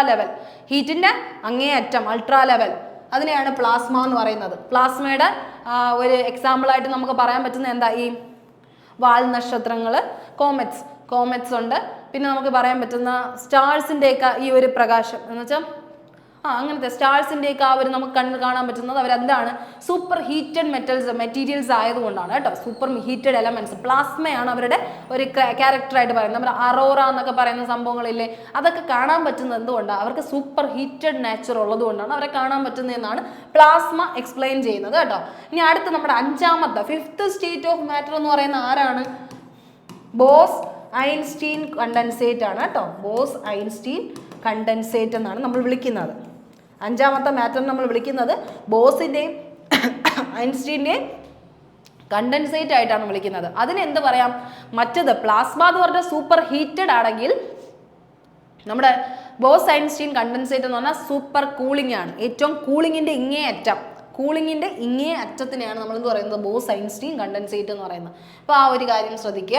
അപ്പോൾ എന്താണ്, CB രാമനാണോ, ഹോമി ജെ ബാബാണോ, റോബർട്ട് ബോയിലാണോ, സത്യേന്ദ്രനാഥ് ബോസ് ആണോ? അപ്പോൾ ഇവിടെ തന്നെ ഉണ്ടല്ലേ, ബോസ് ഐൻസ്റ്റീൻ കണ്ടൻസേറ്റ് എന്ന് അറിഞ്ഞു കഴിഞ്ഞാൽ നിങ്ങൾക്ക് എളുപ്പത്തിൽ ചൂസ് ചെയ്യാം. അതാരാണ്, സത്യേന്ദ്രനാഥ് ബോസ് ആണെന്ന് നിങ്ങൾക്ക് എന്ത് ചെയ്യാം, ഊഹിക്കാം. ഓക്കെ, സത്യേന്ദ്രനാഥ് ബോസിന്റെയും ഐൻസ്റ്റീൻ്റെയും കണ്ടുപിടുത്തമാണ് എന്തെന്ന് പറയുന്നത്, നമ്മുടെ ഈ സൂപ്പർ കൂളിംഗ് കണ്ടക്ടർ എന്ന് പറഞ്ഞ് വിശേഷിപ്പിക്കുന്ന ബോസ് ഐൻസ്റ്റീൻ കണ്ടൻസേറ്റ് എന്നുവെച്ചാൽ 0 ഡിഗ്രി സെൽഷ്യസ് ആണ്. അതിൻ്റെ ആപ്ലിക്കേഷൻസ് എപ്പോഴും കെമിക്കൽ ലബോറട്ടറീസിലൊക്കെയാണ് അവരെന്ത് ചെയ്യുന്നത്, യൂസ് ചെയ്യുന്നത് കേട്ടോ. അപ്പോൾ അത് 5th സ്റ്റേറ്റ് ഓഫ് മാറ്റർ ആണെന്ന് ജസ്റ്റ് ഒന്ന് അറിയുക. ഓക്കെ, എത്രയാണ് നമുക്ക് പറയാനുള്ളത്. ഇനി അടുത്ത് negative acceleration occurs in the opposite direction of what എന്നുള്ള രീതിക്കാണ് ചോദിച്ചിരിക്കുന്നത്. Negative acceleration occurs in the opposite direction of എന്താണ് നെഗറ്റീവ് ആക്സിലറേഷൻ എന്ന് പറയുന്നത്? നെഗറ്റീവ് ആക്സിലറേഷൻ എന്ന് പറഞ്ഞാൽ എന്താണ് റിട്ടാർഡേഷൻ അല്ലെങ്കിൽ എന്ത് നമുക്ക് പറയാം, കുറയുന്നത് അല്ലെ. ആക്സിലറേഷൻ നെഗറ്റീവായി കുറഞ്ഞു പോകുന്നതിനെയാണ് നമ്മൾ നെഗറ്റീവ് ആക്സിലറേഷൻ എന്ന് പറയുന്നത്. അത് ഓപ്പോസിറ്റ് ഡയറക്ഷൻ ഓഫ് ആരെന്നാണ് ചോദിക്കുന്നത്. അതായത് നിങ്ങളിവിടെ മനസ്സിലാക്കേണ്ട ഒരു കാര്യം, ആക്സിലറേഷൻ്റെ ഇക്വേഷനാണ്. അതായത് ആക്സിലറേഷൻ കുറയുമ്പോൾ എന്തും അവിടെ കുറയുന്നു. അതിന് ഓപ്പോസിറ്റായിട്ട് കുറയുന്ന സാധനം എന്തെന്നാണ് ചോദിക്കുന്നത്. എന്താണ് ഒരു സാധനം കുറയുമ്പോൾ അവിടെ കുറയുന്ന എന്താണ്, ആക്സിലറേഷൻ കുറയുമ്പോൾ കുറയുന്ന എന്താണ്, വെലോസിറ്റി ആണ് കേട്ടോ. വെലോസിറ്റി നമ്മൾ ഈ ഇക്വേഷൻ കണ്ടോ, ആക്സിലറേഷൻ എന്ന് പറയുന്നത് വെലോസിറ്റി ബൈ ടൈം ആണ്. അതായത് ഇവിടെ ഒരു k എന്ന് പറഞ്ഞൊരു കോൺസ്റ്റന്റ് ഉണ്ട്. എന്നാലും ആക്സിലറേഷൻ കുറയുവാണെങ്കിൽ അതിൻ്റെ ഒപ്പം കുറയുന്ന ആരാണ് ശരിക്കും പറഞ്ഞാൽ, വെലോസിറ്റിയാണ്. വെലോസിറ്റി കുറയുമ്പോൾ, സ്പീഡ് കുറയുമ്പോൾ അല്ലെങ്കിൽ വെലോസിറ്റി കുറയുമ്പോൾ അവിടുത്തെ ആക്സിലറേഷനും എന്ത് സംഭവിക്കുന്നു, കുറവ് സംഭവിക്കുന്നു. അല്ലാതെ ബാക്കിയൊന്നും നമുക്ക് എന്ത് വരുന്നില്ല, അവിടെ കുറവ്, ഫോഴ്സിനൊന്നും സംഭവിക്കുന്നില്ല, ഡിസ്റ്റൻസ് അവിടെ എന്ത് ചെയ്യുന്നില്ല, മാറുന്നില്ല. അത് കഴിഞ്ഞ് മൊമെൻറ്റത്തിനൊന്നും ഹാപ്പൺ ചെയ്യുന്നില്ല. അപ്പോൾ നമുക്ക് അവിടെ ഏത് മാത്രമേ ഉള്ളൂ, നെഗറ്റീവ് ആക്സിലറേഷൻ സംഭവിക്കുന്നിടത്ത് നമുക്ക് വരുന്ന എന്ത് മാത്രമേ ഉള്ളൂ, അവിടെ കുറയാൻ ചാൻസ് ഉള്ളത് എന്താണ്, നമ്മുടെ സ്പീഡ് അല്ലെങ്കിൽ വെലോസിറ്റി എന്ന് പറയുന്ന സാധനമാണ് ആക്സിലറേഷനിൽ എന്ത് ചെയ്യുന്നത്, കുറയുന്നതെന്ന് ആലോചിക്കുക. അപ്പോൾ അത് നിങ്ങൾക്ക് ഓപ്ഷൻ കണ്ടു കഴിഞ്ഞാൽ നിങ്ങൾക്ക് എന്ത് ചെയ്യാം, ജസ്റ്റ് ഒന്ന് സെലക്ട് ചെയ്യാം. ഇനി അടുത്ത് നിങ്ങളിവിടെ ഇങ്ങനത്തെ ഒരു കാര്യങ്ങൾ പഠിക്കുമ്പോൾ ശ്രദ്ധിക്കേണ്ട കുറച്ച് കാര്യം എന്ന് പറഞ്ഞാൽ SI യൂണിറ്റ്സും കൂടെ ജസ്റ്റ് എന്ത് ചെയ്യുക, അറിഞ്ഞു പോവുക. ലെങ്തിൻ്റെ ആണെങ്കിൽ നിങ്ങൾക്ക് എല്ലാവർക്കും അറിയാം മീറ്റർ ആണെന്ന്, മാസിൻ്റെ ആണെങ്കിൽ കിലോഗ്രാം ആണ്, ടൈമിൻ്റെ ആണെങ്കിൽ സെക്കൻഡ് ആണ്. ഇത്രയാണ് നമ്മുടെ ബേസിക് ആയിട്ടുള്ള SI യൂണിറ്റ്സ് അല്ലേ. ഇനി അടുത്ത് ഇലക്ട്രിക് കറണ്ടിൻ്റെ എല്ലാവർക്കും അറിയാം ആംബിയർ ആണ്. ആംബിയർ കറണ്ടിൻ്റെത് ആംബിയർ ആണ്. ഇനി അടുത്ത് ടെമ്പറേച്ചറിൻ്റെ ആണെങ്കിൽ കെൽവിൻ ആണ് പറയുന്നത്. SI യൂണിറ്റ് ആയിട്ട്, സ്റ്റാൻഡേർഡ് യൂണിറ്റ് ആയിട്ട് നമ്മൾ പറയുന്നത്. ലൂമിനസ് ഇൻറ്റൻസിറ്റി ഇനി നമുക്ക് അറിയാതെയൊക്കെ ഉള്ളതായിട്ട് ഇതൊക്കെ കാണത്തുള്ളൂ. കാൻഡല എന്നാണ് പറയുന്നത്. കാൻഡല അത് SI യൂണിറ്റ് ആണ്. കാൻഡല. എമൗണ്ട് ഓഫ് സബ്സ്റ്റൻസ് എന്താണ്, മോളാണ് അല്ലേ. മോളിക്യൂൾസിന്റെ എമൗണ്ട് അറിയാൻ വേണ്ടി നമ്മൾ ഉപയോഗിക്കുന്നത് എന്താണ്, മോളാണ്. മോൾ കോൺസെപ്റ്റിലെ മോളാണ് യൂസ് ചെയ്യുന്നത്. അത് നിങ്ങൾ എന്ത് ചെയ്യുക, SI യൂണിറ്റ് ആയിട്ട് പഠിച്ചിരിക്കുക. പിന്നെ സ്കെയിലാർ ക്വാണ്ടിറ്റി ഏതാണ്, വെക്റ്റാർ ക്വാണ്ടിറ്റി ഏതാണെന്ന് നിങ്ങൾ എന്ത് ചെയ്യണം, അറിഞ്ഞിരിക്കണം. സ്കെയിലാർ എന്ന് പറഞ്ഞാൽ എന്താണ്, മാഗ്നിറ്റ്യൂഡ് മാത്രമേ ഉള്ളൂ. അതിനെന്തില്ല, ഡയറക്ഷൻ ഒന്നും കാണിക്കുന്നില്ല, മാഗ്നിറ്റ്യൂഡ് മാത്രമുണ്ട്. അതുകൊണ്ട് എന്ത് ചെയ്യില്ല, അവരൊക്കെ എന്താണ് സ്കെയിലാർ ക്വാണ്ടിറ്റി ഒന്നും. വെക്റ്റർ എന്ന് പറഞ്ഞാൽ എന്തുണ്ട്, മാഗ്നിറ്റ്യൂഡും ഉണ്ട് ഡയറക്ഷനും ഉണ്ട്. അതിൽ എന്തൊക്കെയാണ് വരുന്നതെന്ന് ജസ്റ്റ് ഒന്ന് ആലോചിച്ച് വയ്ക്കുക. ഡിസ്റ്റൻസ് ആണെങ്കിൽ സ്കെയിലാർ ക്വാണ്ടിറ്റിയും, ഡിസ്പ്ലേസ്മെന്റ് ആണെങ്കിൽ വെക്റ്റർ. ഇതുപോലെ സ്പീഡ്, വെലോസിറ്റിക്കൊക്കെ വരുന്ന ചേഞ്ച് എന്തുകൊണ്ടാണ്, മാസ്, വെയിറ്റ് എന്ന് പറയാൻ കാര്യം എന്ത്, ഇങ്ങനത്തെയൊക്കെ കുറേ കാര്യങ്ങൾ എന്ത് ചെയ്യുക, നിങ്ങൾ ഈ ഒരു ബോക്സ് വരച്ച് മനസ്സിലാക്കി തന്നെ പഠിക്കുക കേട്ടോ. പവർ എന്ന് പറയുന്ന സ്കെയിലറാണ്, അതേസമയം ഇമ്പൾസ് എന്ന് പറയുന്നത് എന്താണ്, അതൊരു വെക്റ്റർ ക്വാണ്ടിറ്റിയാണ്. അപ്പോൾ അങ്ങനത്തെയൊക്കെ കുറച്ച് കാര്യങ്ങൾ നിങ്ങൾ ലെങ്ത്, ഏരിയ, വോളിയം എന്നൊക്കെ പറയുന്ന സ്കെയിലറാണ്. പക്ഷേ പ്രഷർ എന്ന് പറഞ്ഞൊരു വലിയൊരു പേര് വരുമ്പോഴേക്കും അത് എന്തായി മാറുന്നത്, വെക്റ്ററായിട്ട് മാറുന്നത്. കാരണം അതിന് എന്തുണ്ട്, മാഗ്നിറ്റ്യൂഡും ഉണ്ട് ഡയറക്ഷനും ഉണ്ട്. ആ ഒരു കാര്യം അവിടെ എന്ത് ചെയ്യുക, നിങ്ങൾ ശ്രദ്ധിക്കുക. ഓക്കെ, വെലോസിറ്റി എന്ന് പറഞ്ഞാൽ മീറ്റർ പെർ സെക്കൻഡ് എന്നുള്ള ഇക്വേഷൻ യൂണിറ്റ് ആണ് വരുന്നത്. ഫോഴ്സ് ആണെങ്കിൽ എന്താണ്, ന്യൂട്ടൺ എന്ന് പറഞ്ഞ ഇതാണ് വരുന്നത്. ഡിസ്റ്റൻസിന് അറിയാം മീറ്റർ ആണ് വരുന്നത്. മൊമെൻറ്റത്തിന് അറിയാം, മൊമെൻറ്റം എന്ന് പറഞ്ഞാൽ എന്താ, ഒരു ഫോഴ്സ് ആണ് അല്ലേ. മൊമെൻറ്റം ഒരു ഫോഴ്സ് ആണ്. നമുക്ക് എന്ത് പറയാം, മൊമെൻറ്റത്തിന് ഒരു ഫോഴ്സ് പോലെ, ജൂൾ എന്നോ നമുക്ക് ന്യൂട്ടൺ എന്ന് തന്നെ പറയാം. ആ ഒരു രീതിക്ക് തന്നെ പറയാം. അതിങ്ങനെ ചേഞ്ച് ആവുന്ന രീതിക്കാണ് കേട്ടോ, ആ ഒരു രീതിക്ക് തന്നെ പറയാം. ഇനി അടുത്ത ഇത്രയും കാര്യങ്ങൾ നിങ്ങൾ ജസ്റ്റ് ഒന്ന് എന്ത് ചെയ്യുക, മനസ്സിലാക്കി വെക്കുക. ഓക്കെ, ഇനി അടുത്ത് A transformer is A device for എന്താണ്, എന്തിനു വേണ്ടിയാണ് നമ്മൾ ട്രാൻസ്ഫോമർ യൂസ് ചെയ്യുന്നത്. ട്രാൻസ്ഫോമർ യൂസ് ചെയ്യുന്നത് എന്തിനു വേണ്ടിയാണ്, നമ്മുടെ ട്രാൻസ്ഫോമർ എന്ന് പറഞ്ഞാൽ അറിയാമല്ലോ, നമ്മൾ ഈ ഇടയ്ക്കിടയ്ക്ക് ഓരോ ജംഗ്ഷനിലൊക്കെ പോകുമ്പോൾ അവിടെ എന്ത് ചെയ്തിട്ടുണ്ട്, ഒരു കൂട്ടിനകത്തിട്ട് നമ്മൾ എന്ത് വെച്ചിട്ടുണ്ട്, ഒരു ബോക്സ് ഒക്കെ സെറ്റ് ചെയ്ത് വെച്ചിട്ടുണ്ട്. അതാണ് ട്രാൻസ്ഫോമർ എന്ന് പറയുന്നത്. അപ്പോൾ അതെന്ത് ഡിവൈസാണ്, എന്തിനു വേണ്ടിയാണ് യൂസ് ചെയ്യുന്നത്, നമ്മളറിയാം എ സി ഡി സി കറണ്ടുകളുണ്ട് അല്ലേ, കറണ്ടുകളുണ്ട്. എ സി എന്ന് പറഞ്ഞാൽ ആൾട്ടർനേറ്റീവ് കറണ്ടാണ്. ആൾട്ടർനേറ്റീവ് എന്ന് പറഞ്ഞാൽ ഡയറക്റ്റ് പാസ്സായി പോവാത്ത കുറച്ചൊന്നും എന്ത് ചെയ്യുക, ഡയറക്ഷൻസ് യൂണി ഡയറക്ഷനല്ല, അല്ല പല പല ഡയറക്ഷനിലൂടെ സ്പ്ലിറ്റായി കറങ്ങി തിരിഞ്ഞൊക്കെ പോകുന്ന ഒരു സാധനമാണ് എ സി വോൾട്ടേജ് അല്ലെങ്കിൽ എ സി കറണ്ട് എന്ന് പറയുന്നത്. അതേസമയം ഡി സി എന്താണ്, ഡയറക്റ്റ് ആണ്, ഡയറക്റ്റ് കറണ്ടാണ്, ഡയറക്റ്റ്ലി ഫ്ലോ ചെയ്യുന്നു, യൂണി ഡയറക്ഷനാണ്, ഒറ്റ ഡയറക്ഷനിൽ കൂടെ മാത്രമേ ഞാൻ എന്തുള്ളൂ, സഞ്ചാരമുള്ളൂ. അപ്പോൾ ആ ഒരു കാര്യമാണ് അവിടെ പറയുന്നത് കേട്ടോ. ഡയറക്റ്റ് കറണ്ട് എന്ന് പറഞ്ഞാൽ ഒക്കോഴ്സ് ഒരു കോൺസ്റ്റന്റ് ഡയറക്ഷൻ കാണും, മറ്റതിന് എന്തുണ്ടായിരിക്കും, പല പല ഡയറക്ഷൻസ് കാണും. എ സിയും ഡി സിയും തമ്മിലുള്ള വ്യത്യാസം എന്ന് പറഞ്ഞാൽ, അപ്പം നമുക്ക് ചോദിച്ചത് ട്രാൻസ്ഫോമർ എന്ന് പറഞ്ഞാൽ എന്ത് ഡിവൈസ് ആണ്? എ സിയെ ഡി സിയിലോട്ട് കൺവേർട്ട് ചെയ്യുന്ന ആളാണോ? എ സിയെ ഡി സിയിലോട്ട് കൺവേർട്ട് ചെയ്യുന്നവരെ എന്താ നമ്മൾ പറയാറ്? Converting A C into D C ആണോ? ട്രാൻസ്ഫോമർ അല്ല. എ സിയെ ഡി സിയിലോട്ട് കൺവേർട്ട് ചെയ്യാനല്ല നമ്മൾ ട്രാൻസ്ഫോമർ വെച്ചിരിക്കുന്നത്. എ സിയെ ഡി സിയിലോട്ട് കൺവേർട്ട് ചെയ്യുന്നത് ആരാണ്? റെക്ടിഫയർ ആണ് കേട്ടോ, റെക്ടിഫയർ ആണ്, റെക്ടിഫയർ. എ സിയെ ഡി സിയിലോട്ട് കൺവേർട്ട് ചെയ്യാൻ നമ്മൾ ഉപയോഗിക്കുന്ന ഡിവൈസ് ഏതാണെന്ന് ചോദിച്ചു കഴിഞ്ഞാൽ റെക്ടിഫയറും, ഡി സിയെ എ സിയിലോട്ട് കൺവേർട്ട് ചെയ്യാൻ നമ്മൾ ഉപയോഗിക്കുന്ന ആരെന്ന് ചോദിച്ചാൽ ആരാണ്? നമ്മുടെ ഇൻവേർട്ടർ ആണ് കേട്ടോ, ഇൻവേർട്ടർ. ഇൻവേർട്ടർ ഡി സിയെ എ സിയിലോട്ട് മാറ്റുന്നത് ഇൻവേർട്ടറും, എ സിയെ ഡി സിയിലോട്ട് മാറ്റുന്നത് ആരുമാണ്? റെക്ടിഫയറുമാണ്. ഇനി അടുത്തെന്താണ്? ഇലക്ട്രിസിറ്റി ജനറേറ്റ് ചെയ്യുന്നു. ഇലക്ട്രിസിറ്റി ജനറേറ്റ് ചെയ്യുന്നത് എന്താണെന്ന് ചോദിച്ചു കഴിഞ്ഞാൽ ജനറേറ്റിംഗ് ഇലക്ട്രിസിറ്റി ആണോ? ഇലക്ട്രിസിറ്റി ഉണ്ടാക്കുന്നത് ഇതാണോ? ട്രാൻസ്ഫോമർ ആണോ? അല്ല, ഇലക്ട്രിസിറ്റി ഒക്കെ സ്റ്റോർ ചെയ്ത് വെച്ചിരിക്കുകയാണ് അല്ലേ. ഇനി അടുത്ത പോയിന്റ് എന്താ? Stepping up or down A C voltage. A C വോൾട്ടേജിനെ കുറയ്ക്കുക. എന്തിനാണ് നമ്മൾ ഈ ട്രാൻസ്ഫോമറൊക്കെ എന്ത് ചെയ്യും, ഒരു ജംഗ്ഷൻ അല്ലെങ്കിൽ ഒരു കേന്ദ്രം ഇങ്ങനെ സെറ്റ് ചെയ്ത് വെച്ചിരിക്കുന്നത്? നമുക്ക് വീടുകളിലേക്ക് കണക്ഷൻസ് പോകാൻ അല്ലേ. ഈ എ സി വോൾട്ടേജിന് വീടുകളിലേക്ക് എന്തുകൊണ്ടാണ് നമ്മൾ ഡി സി ഉപയോഗിക്കാതെ എ സി ഉപയോഗിക്കുന്നത്? കുറച്ചും കൂടെ നമുക്ക് എന്തെന്ന് പറയാം, നമുക്കത് കൂട്ടാൻ എന്ന് വെച്ചാൽ ഈ വോൾട്ടേജുകൾ നമുക്ക് അങ്ങോട്ടും ഇങ്ങോട്ടും നിയന്ത്രിക്കാൻ പറ്റും. കട്ട് എന്ന് വെച്ചാൽ സ്റ്റെപ്പ് അപ്പ് ചെയ്യാൻ പറ്റും, സ്റ്റെപ്പ് ഡൗൺ ചെയ്യാൻ പറ്റും. കാരണം ഈ വോൾട്ടേജ് അങ്ങോട്ടും ഇങ്ങോട്ടും നമുക്ക് ഷിഫ്റ്റ് ചെയ്ത് യൂസ് ചെയ്യാൻ പറ്റും. അതുകൊണ്ടാണ് ഹൗസ് ഹോൾഡിൽ നമ്മൾ ഉപയോഗിക്കുന്ന എന്താണ്? എ സി വോൾട്ടേജ് അല്ലെങ്കിൽ എ സി കറൻസിനെയാണ് നമ്മൾ യൂസ് ചെയ്യുന്നത്. ഡി സി ഉപയോഗിക്കുക. ഡി സി എവിടെയാണ് യൂസ് ചെയ്യുന്നത്? ചെറിയ ചെറിയ ബാറ്ററീസിൽ, സെൽഫോൺസിൽ, ഇലക്ട്രിക്കൽ ഡിവൈസസിൽ, ഇലക്ട്രിക്കൽ മോട്ടോഴ്സിൽ അങ്ങനെയൊക്കെയാണ് യൂസ് ചെയ്യുന്നത്. കാരണം ഡയറക്റ്റ് കറണ്ട് വേണ്ടത് ചെറിയ ചെറിയ ബാറ്ററി, സോളാർ പാനൽസിൽ, അതുപോലെ സോളാർ സെൽസിൽ ഇലക്ട്രിക്കൽ വെഹിക്കിൾസ് ഉണ്ടല്ലോ അതിന് വേണ്ടി യൂസ് ചെയ്യാറുണ്ട്. സെൽഫോണിലൊക്കെ ചിലപ്പോൾ യൂസ് ചെയ്യാറുണ്ട്. അതിനൊക്കെയാണ് ഡി സി കറണ്ട് യൂസ് ചെയ്യുന്നത്.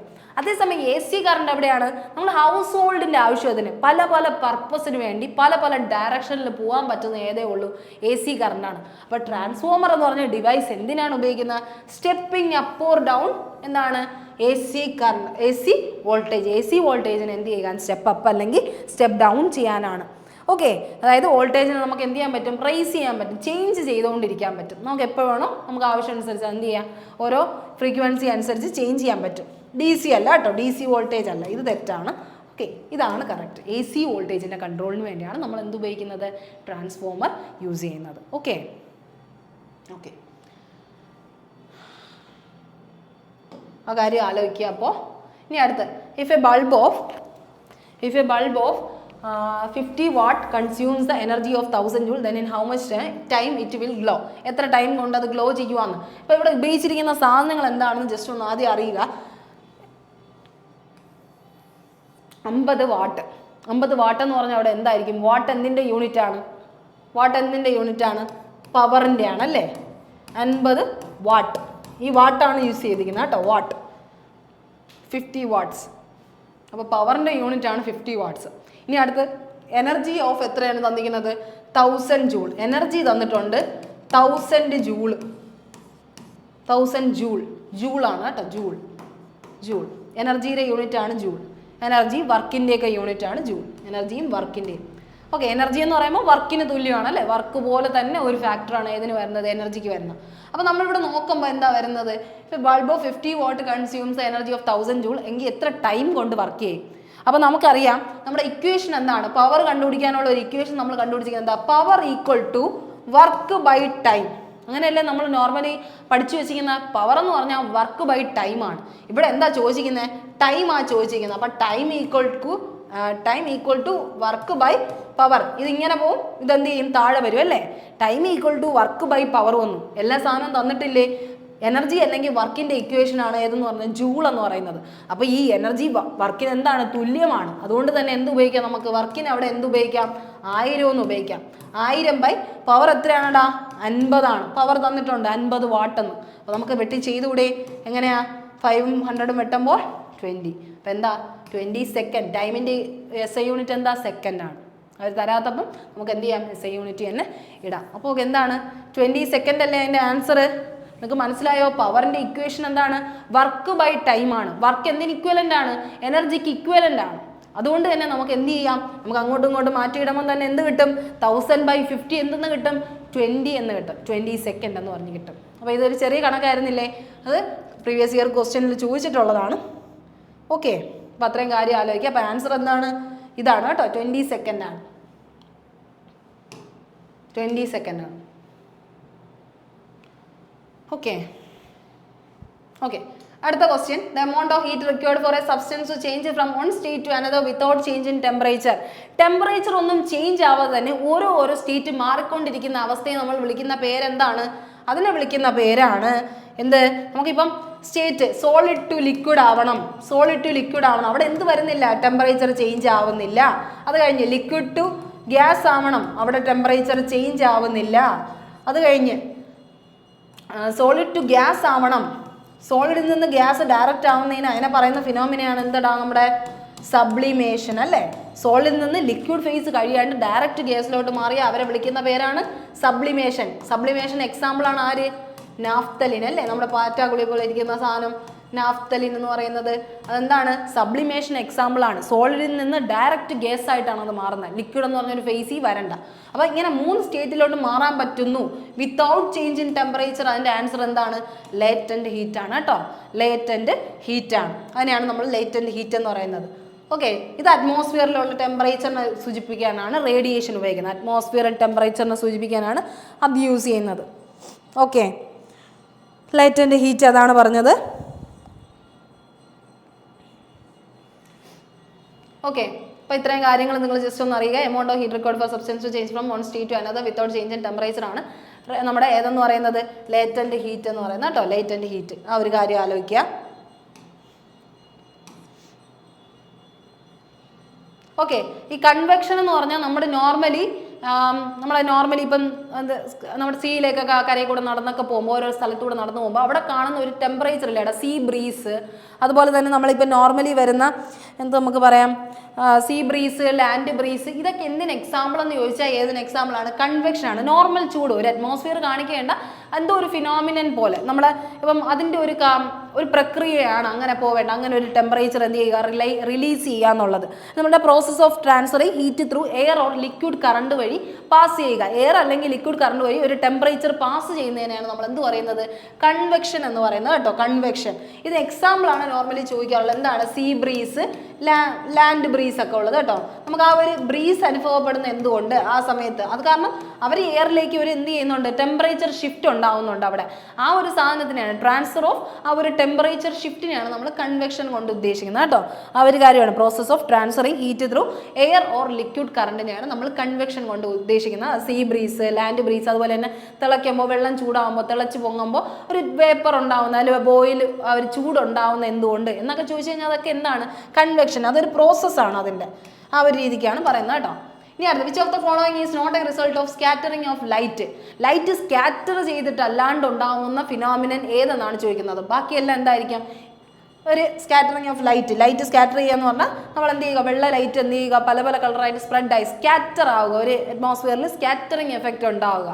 ഓക്കെ, ആ ഒരു സംഭവം ഏതൊക്കെയാണ്? Colour of clear sky. നമ്മുടെ സ്കൈയിൽ ക്ലിയർ സ്കൈ കാണുന്നത് ആ ഒരു വേവ് ലെങ്തിൻ്റെ ഡിഫറൻസ് കൊണ്ട് ഈ ലൈറ്റ് എന്ത് ചെയ്യാണ്? വെള്ളയിൽ തട്ടി സ്കാറ്റർ ആവുകയാണ് ചെയ്യുന്നത്. അപ്പോൾ അതെന്താണ്? ക്ലിയർ സ്കൈയുടെ ഇത് കളർ നമുക്ക് കാണാൻ പറ്റുന്നത് എന്തുകൊണ്ടാണ്? സ്കാറ്ററിങ് എഫക്റ്റ് ഉള്ളത് കൊണ്ടാണ്. സ്കാറ്ററിങ് എഫക്റ്റ് ഉള്ളത്. ടിൻഡൽ എഫക്റ്റ് അതും എന്താണ്? കൊളോയിഡൽ പാർട്ടിക്കിൾസിൽ കൊളോയിഡ്സിൽ എന്ത് വരുന്നുണ്ട്? വന്ന് വെള്ളം നമ്മുടെ ലൈറ്റ് വന്ന് പാസ്സാകുമ്പോൾ എന്ത് ചെയ്യും? അവിടുത്തെ മോളിക്യൂൾസ് എന്ത് ചെയ്യും? ഷിഫ്റ്റ് ആവും, സ്കാറ്റർ ആയി മാറും. അതിനെയാണ് നമ്മൾ എന്ത് പറയുന്നത്? Tyndall effect. ഇപ്പോൾ കഞ്ഞിവെള്ളത്തിലൊക്കെ ഒരു ലൈറ്റ് അടിച്ച് നോക്കി അവിടുത്തെ എന്ത് ചെയ്യും? പാർട്ടിക്കിൾസ് ഇങ്ങനെ എന്ത് ചെയ്യും? ഒന്ന് ഷിഫ്റ്റ് ആവുന്ന മോളിക്യൂൾസിന് അവിടെ ഒരു ചേഞ്ച് വരുന്നത് എന്തുകൊണ്ടാണ്? ടിൻഡൽ എഫക്റ്റിൻ്റെ പ്രത്യേകതയാണ്. അത് എന്തിൻ്റെ പ്രത്യേകതയാണ്? സ്കാറ്ററിങ് ഓഫ് ലൈറ്റിൻ്റെ എഫക്റ്റ് കൊണ്ടാണ്. ലൈറ്റ് അവിടെ വരുമ്പോൾ സാധനങ്ങൾ എന്ത് ചെയ്യുന്നു, സ്കാറ്റർ ആവുന്നു. അവിടുത്തെ ലൈറ്റ് മോളിക്സ് അതിൻ്റെ ഇടയിൽ കൂടെ എന്ത് ചെയ്യുകയാണ്, സ്കാറ്റർ ആയി മാറുകയാണ്. ഇനി അടുത്ത colour of sun at sunrise and sunset. Sunrise ആകുമ്പോഴും സൺസെറ്റ് ആകുമ്പോഴും ആ ഒരു ബ്രൈറ്റ് കളർ എന്തുകൊണ്ട് കാണാൻ പറ്റുമെന്ന് വെച്ചാൽ അപ്പോൾ ഫ്രീക്വൻസി കൂടുതലാണ്, റെഡ് കളറിൻ്റെ ഫ്രീക്വൻസി കൂടുതലായതുകൊണ്ട് നമുക്ക് എന്ത് ചെയ്യാൻ പറ്റും, കാണാൻ പറ്റുന്നു എന്നുള്ളൊരു കാര്യമാണ്. വേവ് ലെങ്ത് അവിടെ എന്താണ്, ഹൈ ആണ് ആ സമയത്ത്. ഓക്കെ, ആ ഒരു രീതിക്കാണ് നമ്മൾ പറയുന്നത്. അപ്പോൾ ആ ഒരു കാര്യമാണ് നമ്മളോട് ശ്രദ്ധിക്കേണ്ടത്. അപ്പോൾ ഇതിൽ ഈ 3 പ്രോസസ്സ് എന്താണ് ശരിക്കും പറഞ്ഞാൽ, സ്കാറ്ററിങ് ആണ് ഉണ്ടാകുന്നത്. ആ ലൈറ്റ് സ്കാറ്റർ ആവുകയാണ് ചെയ്യുന്നത്. ടിൻഡൽ എഫക്റ്റിലും കളർ ഓഫ് ക്ലിയർ സ്കൈയിലും colour of sun and sunrise sunset ഒക്കെ എന്താണ്, ആ കളർ നമുക്ക് എന്താണ്, ബ്ലൂ, നമ്മുടെ red, blue sea, blue sky ഒക്കെ എന്താണ്, ഈ സ്കാറ്ററിങ്ങിൻ്റെ എഫക്റ്റ് ആണ്. അതെല്ലാം സ്കാറ്ററിങ് ആണ്. അതേസമയം ട്വിങ്ക്ലിങ് എന്താണ്ടാ, നമുക്ക് ട്വിങ്ക്ലിങ് എന്തിൻ്റെ എഫക്റ്റ് ആണ്, ട്വിങ്ക്ലിങ് ഓഫ് സ്റ്റാർസ് മിന്നുന്ന എന്തുകൊണ്ടാണ്, റിഫ്രാക്ഷൻ ആണ് കേട്ടോ. റിഫ്രാക്ഷൻ ആ റിഫ്രാക്ഷൻ എന്ന് പറഞ്ഞാൽ എന്താണ്, ആ ചെറിയൊരു വളവ് കാണും എന്ന് വെച്ചാൽ ആ ഒരു പോയിന്റ് ഉണ്ടല്ലോ നമ്മുടെ കണ്ണിൽ തട്ടി ഇങ്ങനെ പാസ്സാകുമ്പോൾ നമുക്ക് എന്ത് ചെയ്യാണ്, ആ ഒരു ഡയറക്ഷൻ്റെ ഒരു ചേഞ്ചിനെ കൊണ്ടാണ് നമുക്ക് എന്ത് ഫീൽ ചെയ്യുന്നത്, അവിടെ ഒരു റിഫ്രാക്ഷൻ ഉണ്ടെന്നുള്ള രീതിക്ക് ഫീൽ ചെയ്യുന്നത് കേട്ടോ. അപ്പോൾ അതെന്താണ്, റിഫ്രാക്ഷൻ്റെ എഫക്റ്റ് ആണ്. അതുപോലെ തന്നെയാണ് ഈ സൺറൈസും സൺസെറ്റിന് മുമ്പ് എന്ന് വെച്ചാൽ കുറച്ച് എന്തുണ്ട്, അഡ്വാൻസിങ് ഉണ്ട്. സൺറൈസിന് മുമ്പ് ഒരു അഡ്വാൻസിങ് ഉണ്ട്, ലൈറ്റ് പെട്ടെന്ന് വരും അല്ല, എത്ര സെക്കൻഡിലേക്ക് ലൈറ്റ് വരും, അണയുന്ന സമയത്തും എന്താണ്, ഇത്ര സമയത്തേക്ക് നമുക്ക് കാണാൻ പറ്റും എന്നുള്ള രീതിക്ക് കാണാൻ പറ്റുന്നത് എന്തുകൊണ്ടാണ്, ഈ റിഫ്രാക്ഷൻ്റെ പ്രത്യേകതയാണ്. ആ ടൈം ഷെഡ്യൂളിൻ്റെ ഡിഫറൻസ് കൊണ്ടാണ് നമുക്ക് എന്ത് വരുന്നത്, ഇത് വരുന്നത്. അപ്പോൾ ഇതൊക്കെ എന്താണ്, റിഫ്രാക്ഷൻ്റെ പ്രോസസ്സിംഗ് ആണ്. ടിങ്ക്ലിങ് ഓഫ് സ്റ്റാർസും അഡ്വാൻസ് സൺറൈസും അഡ്വാൻസ് സൺസെറ്റും എന്ന് നമ്മൾ പറയുന്നത് കേട്ടോ. അഡ്വാൻസ് സൺസെറ്റും അഡ്വാൻസ് സൺറൈസും ഒക്കെ എന്തിൻ്റെ പ്രത്യേകത എന്ന് വെച്ച് കഴിഞ്ഞാൽ റിഫ്രാക്ഷൻ്റെ പ്രത്യേകതയാണ്. അപ്പം അത്രയും കാര്യമാണ് ആലോചിക്കേണ്ടത് നിങ്ങൾ. ട്വിങ്ക്ലിങ് ഓഫ് സ്റ്റാർസ് ആണ് സ്കാറ്ററിങ് ഓഫ് ലൈറ്റ് അല്ലാണ്ട് ഉണ്ടാവുന്നത്. കാരണം അതെന്താണ്, റിഫ്രാക്ഷൻ്റെ പ്രോസസ്സാണ്. ഇനി അടുത്ത, which of the following is a correct equation of motion. മോഷൻ്റെ കറക്റ്റ് ഇക്വേഷൻ ഏതെന്ന് ചോദിച്ചു കഴിഞ്ഞാൽ ഏതാണ്, നമുക്കറിയാം 3 ടൈപ്പ് ഓഫ് മോഷൻസ് ആണ് പറഞ്ഞിട്ടുള്ളത്. അത് ഏതൊക്കെയാണെടാ, നമ്മൾ ഈ കാണുന്നോളാം. v = u + at, final velocity = initial velocity plus acceleration into time എന്ന് പറഞ്ഞ ഇക്വേഷൻ. ഈ ഇക്വേഷൻ കാണാതെ പഠിച്ചോണം. s = ut + ½ at². അതുപോലെ v² = u² + 2as. ഇനിഷ്യലും ഫൈനൽ വെലോസിറ്റിയും വെച്ച് നമ്മൾ ലോ ഓഫ് മോഷനിൽ പറയുന്നത്, മോഷൻ്റെ ഇക്വേഷനായിട്ട് പറയുന്ന സാധനമാണ്. ഇത്രയും 3 ഇക്വേഷൻ നിങ്ങൾ എന്ത് ചെയ്യുക, കാണാതെ പഠിച്ചിരിക്കണം. എന്നാലേ ഇങ്ങനെയൊക്കെ ക്വസ്റ്റ്യൻ വന്നാൽ ഇതിൽ correct equation is a correct equation of motion ഏതെന്ന് ചോദിച്ചാൽ നമുക്ക് എഴുതാൻ പറ്റൂ. u = v + at ആണോ, u = v + at ആണോ, അല്ല, v = u + at ആയിരുന്നെങ്കിൽ കറക്റ്റ് ആയിരുന്നു. ഇവിടെ എന്ത് വരും, ഒരു മൈനസിൻ്റെ ചേഞ്ച് ഉണ്ടാവും. അപ്പോൾ ഇതെന്താണ്, റോങ് ആണ്. v = u + at. Final velocity എന്ന് പറഞ്ഞാൽ ഇനിഷ്യൽ വെലോസിറ്റി പ്ലസ് എന്ന് പറഞ്ഞ് നമുക്ക് പറയാം. അങ്ങനെയല്ലേ പറയാൻ പറ്റൂ. ഫൈനൽ വെലോസിറ്റി ആണ് v എന്ന് പറയുന്നത്, u എന്ന് പറഞ്ഞാൽ ഇനിഷ്യൽ വെലോസിറ്റി ആണ്. അപ്പോൾ അത് തെറ്റായി. ഇനി അടുത്ത 2s = v - u × t ആണ്. 2s = v - u × t. അങ്ങനെ ഒരു ഇക്വേഷൻ എവിടെയെങ്കിലും കാണുന്നുണ്ടോ, ഇല്ല. അപ്പോൾ അതെന്താണ്, ഓട്ടോമാറ്റിക്കലി തന്നെ നമ്മൾ അങ്ങനെ ഒന്നും പഠിച്ചിട്ടില്ല എന്നുള്ള രീതിയിൽ ആലോചിക്കുക. ഇനി 2s = 2ut + at² എന്നുണ്ടോ, അങ്ങനെ ഒരു സംഭവം ഇല്ല. പക്ഷെ നമ്മൾ ഇങ്ങനെ ഒരു സാധനം കണ്ടു, ut + ½ at². ഒരു ഹാഫ് ഉണ്ടായിരുന്നെങ്കിൽ ഇതെന്തായേനെ, കറക്റ്റ് ആയേനെ. പക്ഷെ ആ ഹാഫിന് വേറെ ഇവിടെ എന്തുണ്ട്, s = ut + ½ at ആണ് നമ്മൾ പഠിച്ചത്. പക്ഷെ അതിന് വേറെ ഇവിടെ ഒരു 2 വന്നിട്ടുണ്ട്. അതിൻ്റെ അർത്ഥം എന്ന് പറഞ്ഞാൽ ഇവരെന്ത് ചെയ്തു, ക്രോസ് മൾട്ടിപ്ലൈ ചെയ്തായിരിക്കത്തില്ലേ. അപ്പോൾ എങ്ങനെ വരും, നമുക്കത് ക്രോസ് മൾട്ടിപ്ലിക്കേഷൻ ചെയ്തെന്ന് പറഞ്ഞാൽ എങ്ങനെയാണ്, ഇപ്പം നമ്മൾ പറയുന്ന പോലെ 2s നമ്മൾ പറയുന്ന പോലെ s = ut + ½ at² ആണ്. ½ at². അപ്പോൾ ഈ 2നെ എന്ത് ചെയ്യും, ഇവിടെ കൊണ്ടുപോയി മൾട്ടിപ്ലൈ ചെയ്യും. അപ്പോൾ എന്തായി മാറും, 2ut + at² / 2 എന്ന് വരും. അങ്ങനെയല്ലേ വരൂ. 2 ഇവിടെ പോയി, പിന്നെ എന്ത് വന്നു, at² തന്നെ, അവിടുത്തെ 2 ആണ് ഒരു പോയത്. ഇനി /2 വന്നു. ഈ 2നെ ഇപ്പുറത്തെടുത്തിട്ടാൽ പോരെ, 2s എന്ന് ഇട്ട് കഴിഞ്ഞാൽ ബാക്കി വരുന്ന എന്താ, 2ut + at² അല്ലേ. ഈ ഒരു സാധനം മുകളിൽ പോയി താഴെ കിടന്ന 2 എന്ത് ചെയ്തു, ഇവിടെ വന്നു. അങ്ങനെയല്ലേ സംഭവിച്ചത്. അപ്പോൾ ഇതല്ലേ കറക്റ്റ് ഇക്വേഷൻ. ഇതെന്താ, v² + u² = 2as. v² - u² ആയിരുന്നെങ്കിൽ കറക്റ്റ് ആയിരുന്നു. കാരണം u² എപ്പോഴാണ് വരേണ്ടത്, ഇപ്പുറത്തായിരുന്നു വരേണ്ടത്. അപ്പോൾ ഇതും തെറ്റാണ്. ഇതാണ് കറക്റ്റ് ഫോർമുല. കറക്റ്റ് ജസ്റ്റ് ഒന്ന് എന്ത് ചെയ്തിട്ടുണ്ട്, അതിനെ ഒന്ന് ഇക്വേഷൻ ഒന്ന് ഡൈവേർട്ട് ചെയ്ത് കൊടുത്തിട്ടുണ്ടെന്നേ ഉള്ളൂ. പക്ഷേ ഇത് കറക്റ്റ് ഇക്വേഷൻ അറിയാവുന്ന ഒരാൾക്ക് എന്ത് ചെയ്യാം, ഇത് ഈസി ആയിട്ട് മനസ്സിലാവും. 2s എന്ന് പറയുന്നത് 2ut + at² എന്നാണ് ഉള്ളത്. ഓക്കെ, ആ ഒരു കാര്യം മനസ്സിലായെന്ന് വിശ്വസിക്കുന്നു. ഈ ഇക്വേഷൻ മസ്റ്റായിട്ട് നിങ്ങൾ എന്ത് ചെയ്യുക, പഠിച്ചു വെക്കുക. പ്രോബ്ലംസ് ഒക്കെ വരുന്നതാണ്, അതുകൊണ്ട് പഠിച്ചു വെക്കുക കേട്ടോ. v = u + at, s = ut + ½ at², v² = u² + 2as. Okay, ഇനി അടുത്ത, what makes the sky look blue. Sky എന്തുകൊണ്ടാണ് ബ്ലൂ കളറിൽ കാണുന്നതെന്നാണ് ചോദിക്കുന്നത്. നേരത്തെ നമ്മൾ പറഞ്ഞു കഴിഞ്ഞു എന്തിൻ്റെ എഫക്റ്റ് കൊണ്ടാണ് ബ്ലൂ കളർ അല്ലെങ്കിൽ ഇത്രയും കളേഴ്സ് കാണുന്നതെന്ന്. അപ്പോൾ എന്തായാലും നമുക്ക് ജസ്റ്റ് ഒന്ന് വായിച്ചാൽ sky is made up of blue particles. ആണോ? സ്കൈ ബ്ലൂ പാർട്ടിക്കിൾസ് ആണോ? അല്ല, വൈറ്റ് പാർട്ടിക്കിൾസ് ആണ് എല്ലാ സാധനവും ഉണ്ടാക്കിയിരിക്കുന്നത്. അപ്പോൾ ബ്ലൂ അല്ല. ഇതെന്താണ്? തെറ്റ്. Blue colour predomination in the sky. Blue കളറാണ് കൂടുതലും നമ്മുടെ ഇതിൽ കാണുന്നത്. അല്ല, അതും എന്താണ്? തെറ്റാണ്. ബ്ലൂ കളറും നമുക്ക് ഉറപ്പിച്ച് പറയാൻ പറ്റത്തില്ല. ഒരു കളറും ഇങ്ങനെയല്ല ഫോം ചെയ്യുന്നത്. വിബ്ജിയോർ വഴിയാണ് ഫോം ചെയ്യുന്നത്. ഓക്കെ, വൈറ്റ് കളർ വിബ്ജിയോർ വഴിയാണ് ട്രാൻസ്ഫർ ചെയ്യുന്നത്. ഓക്കെ, അടുത്ത as the wavelength is low blue colour scatter easy. ഈ ഒരു വാക്ക് മാത്രം ജസ്റ്റ് ഒന്ന് നോക്കിയാൽ മതി. Scatter easy.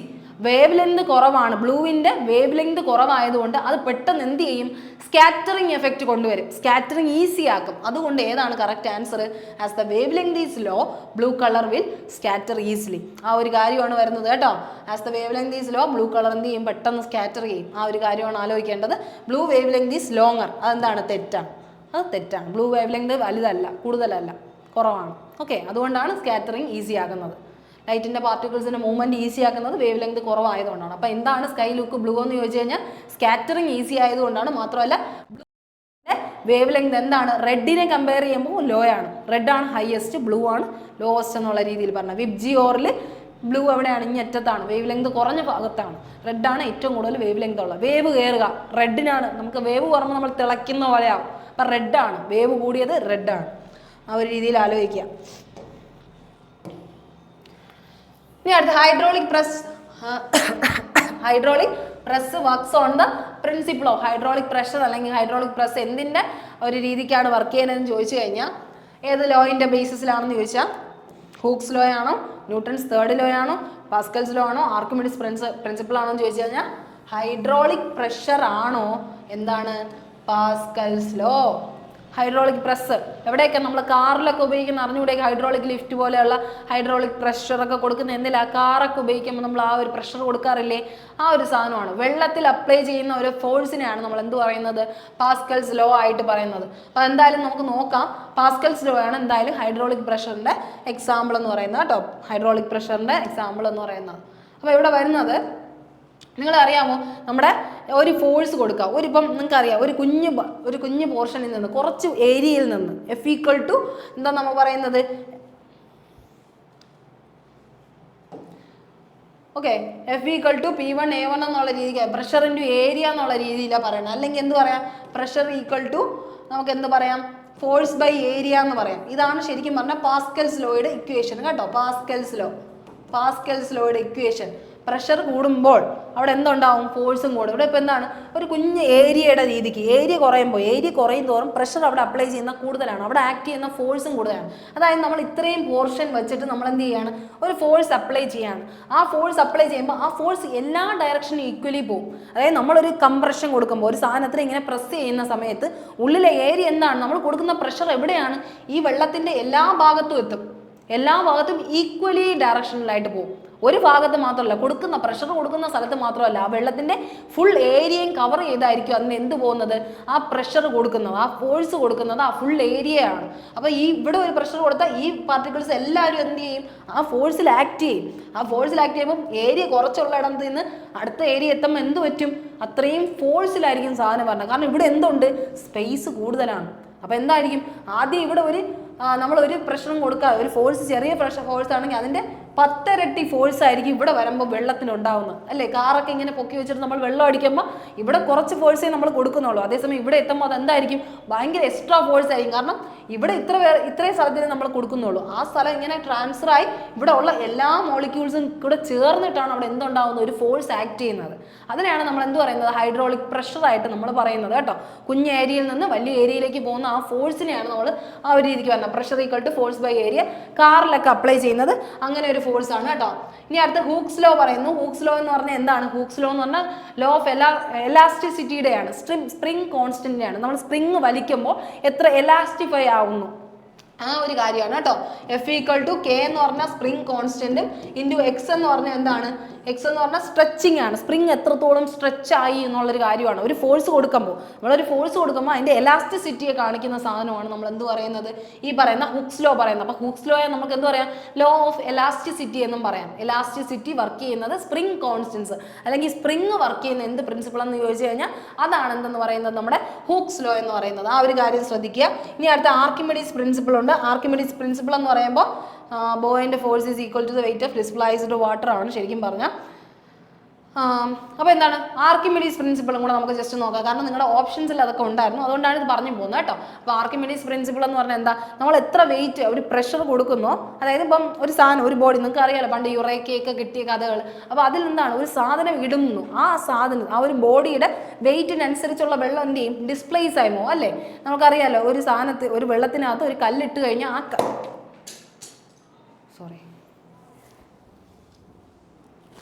ഓക്കെ ഒരു ഇതിനകത്ത് നമ്മൾ കല്ലിട്ട് കഴിഞ്ഞാൽ ആ കല്ല് എന്ത് ചെയ്യും, ആ കല്ലിനിട്ട വെയിറ്റിൻ്റെ അത്രയും വെള്ളം എന്ത് ചെയ്യും, അവിടെ നിന്ന് ഡിസ്പ്ലേസ് ആയി മാറും. ആ ഒരു കാര്യമാണ് നമ്മൾ എന്ത് ചെയ്യുന്നത് അതിൽ പറയുന്നത് കേട്ടോ. ആർക്കിമിഡീസ് പ്രിൻസിപ്പിൾ പറയുന്നത് ആ ഒരു ഇതാണ്. നമുക്കറിയാം വെള്ളത്തിലുള്ള ഒരു ഫോഴ്സ് ഉണ്ട്, ബോയൻസി ഫോഴ്സ്. അപ്വേർഡ് ഫോഴ്സിനെയാണ് നമ്മൾ ബോയൻസി ഫോഴ്സ് ആയിട്ട് പറയുന്നത്.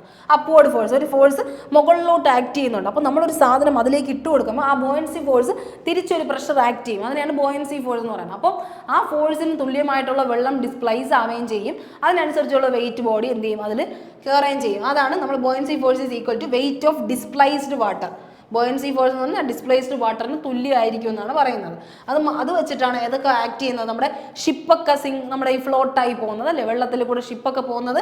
ആ ഷിപ്പിൻ്റെ താഴത്തെ സ്റ്റീൽ ബോഡിക്ക് അനുസരിച്ചിട്ടുള്ള വെള്ളം അവിടെ നിന്ന് ഡിസ്പ്ലേസ് ആയിട്ട് ആ സ്റ്റീൽ ബോഡി അവിടെ എന്ത് ചെയ്യുന്നു, ആ വെയിറ്റിന് തുല്യമായ ഷിപ്പിൻ്റെ സ്റ്റീൽ പാർട്ടിന് തുല്യമായിട്ടുള്ള വെയിറ്റ് അതിലേക്ക് ഡിപ്പ് ആവുകയും ചെയ്യും. അത്രയും വെള്ളം എന്ത് ചെയ്യും, റിമൂവ് ആയി പോകും. അപ്പോൾ എന്ത് ചെയ്യും, സ്മൂത്ത് ആയിട്ട് എന്ത് ചെയ്യും, ഫ്ലോട്ടായി പോകുന്ന കാര്യം കൊണ്ടാണ് പറയുന്നത്. അപ്പോൾ steel ship can float by displacing an amount of water that is equal to total weight. അതിൻ്റെ ടോട്ടൽ വെയിറ്റിന് തുല്യമായ വെള്ളത്തിന് അതിനെന്ത് ചെയ്യും, റീപ്ലേസ് ചെയ്തായിരിക്കും അത് മാറുന്നത് കേട്ടോ.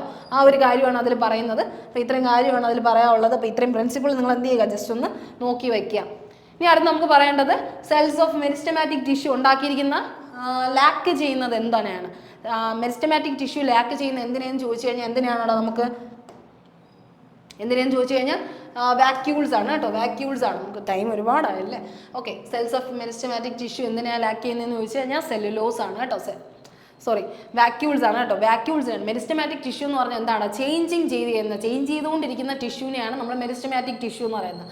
അതായത് ഇപ്പോൾ മെരിസ്റ്റമാറ്റിക് ടിഷ്യൂ എന്ന് പറഞ്ഞാൽ ഇപ്പം എന്താ പറയാം, നമുക്ക് മെരിസ്റ്റമാറ്റിക് ടിഷ്യൂ എന്ന് പറഞ്ഞാൽ നമ്മുടെ ഡിവൈഡ് ചെയ്ത് പോകുന്ന സെൽസിനെയാണ്, അതായത് ഇപ്പം യങ് ആയിട്ടുള്ള സെൽസിനെയാണ് നമ്മൾ മെരിസ്റ്റമാറ്റിക് ടിഷ്യൂ എന്ന് പറയുന്നത്. മെരിസ്റ്റമാറ്റിക് എന്ന് പറഞ്ഞാൽ യങ് സെൽസ് ആണ്. എന്ന് വെച്ചാൽ എപ്പോഴും വേണം ഇവർ എന്ത് ചെയ്യാം, ഡിവൈഡായി മാറിക്കൊണ്ടിരിക്കാം. പുതിയതായിട്ട് ഇവർക്ക് എന്തില്ല, ഒരു റെസ്റ്റ്ലെസ് ആയിട്ടുള്ള ഒരാളാണ്. എപ്പോഴും ഇങ്ങനെ എന്ത് ചെയ്യും, ഡിവൈഡായി മെരിസ്റ്റമാറ്റിക് ടിഷ്യൂ ഡിവൈഡ് ആയിക്കൊണ്ടിരിക്കുന്നതാണ്. അപ്പോൾ അവർക്ക് എന്ത് വേണ്ട, ശരിക്കും പറഞ്ഞാൽ വാക്യൂൾസിൻ്റെ ആവശ്യമില്ല. വാക്യൂൾസ് ഉണ്ടാവുന്ന എന്തിനാ, സ്റ്റോർ ന്യൂട്രിയൻസ് സ്റ്റോർ ചെയ്യാനുള്ള ഒരു ഡെഡ് സെല്ലാണ് വാക്യൂൾ എന്ന് പറയുന്നത്. വേസ്റ്റ് ഫുഡൊക്കെ സ്റ്റോർ ചെയ്ത് വെക്കാനാണ് നമുക്ക് എന്ത് വേണ്ടത്, ഈ ഒരു വാക്യൂൾ എന്ന് പറയുന്ന ആൾ വേണ്ടത്. ശരിക്കും പറഞ്ഞാൽ മെരിസ്റ്റമാറ്റിക് ഇങ്ങനെ ഡെയിലി ഇങ്ങനെ ഡിവൈഡ് ചെയ്തുകൊണ്ടിരിക്കുമ്പോൾ അവർക്ക് ഫുഡിൻ്റെ ആവശ്യമുണ്ടോ, ഒന്നുമില്ല, ആവശ്യമില്ല.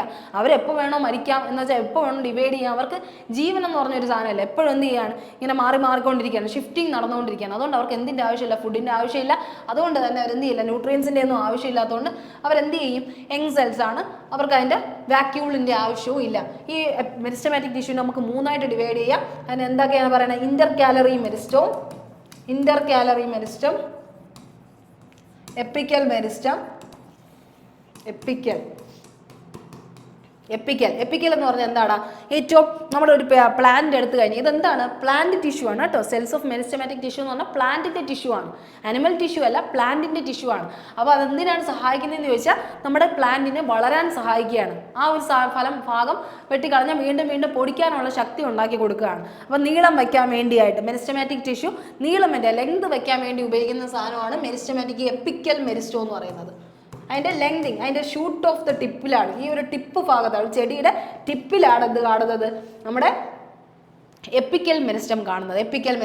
ഇനി ഇതിൻ്റെ ഇടയ്ക്ക് എന്തുണ്ട്, ഒരു ഇന്റർ കാലറി മെരിസ്റ്റം ഉണ്ട്. ഇന്റർ കാലറി നോഡ്സിൽ നിന്നൊക്കെ ഈ ഒരു നോഡൽ ഭാഗത്ത് നിന്ന് എന്തുണ്ട്, നമുക്ക് ഇന്റർ കാലറി മെരിസ്റ്റം ഉണ്ട്. നോഡ് ഭാഗങ്ങളിൽ ഇന്റർ കാലറി മെരിസ്റ്റം.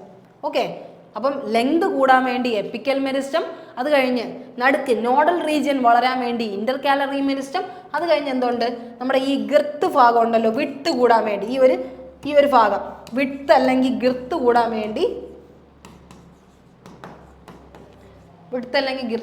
വേണ്ടി എപ്പിക്കൽ മെരിസ്റ്റം, ഇന്റർകാലറി മെരിസ്റ്റം,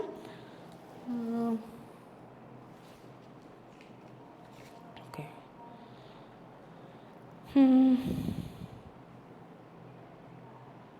മറന്നു. എപ്പിക്കൽ മെരിസ്റ്റം, ഇന്റർകാലറി മെരിസ്റ്റം,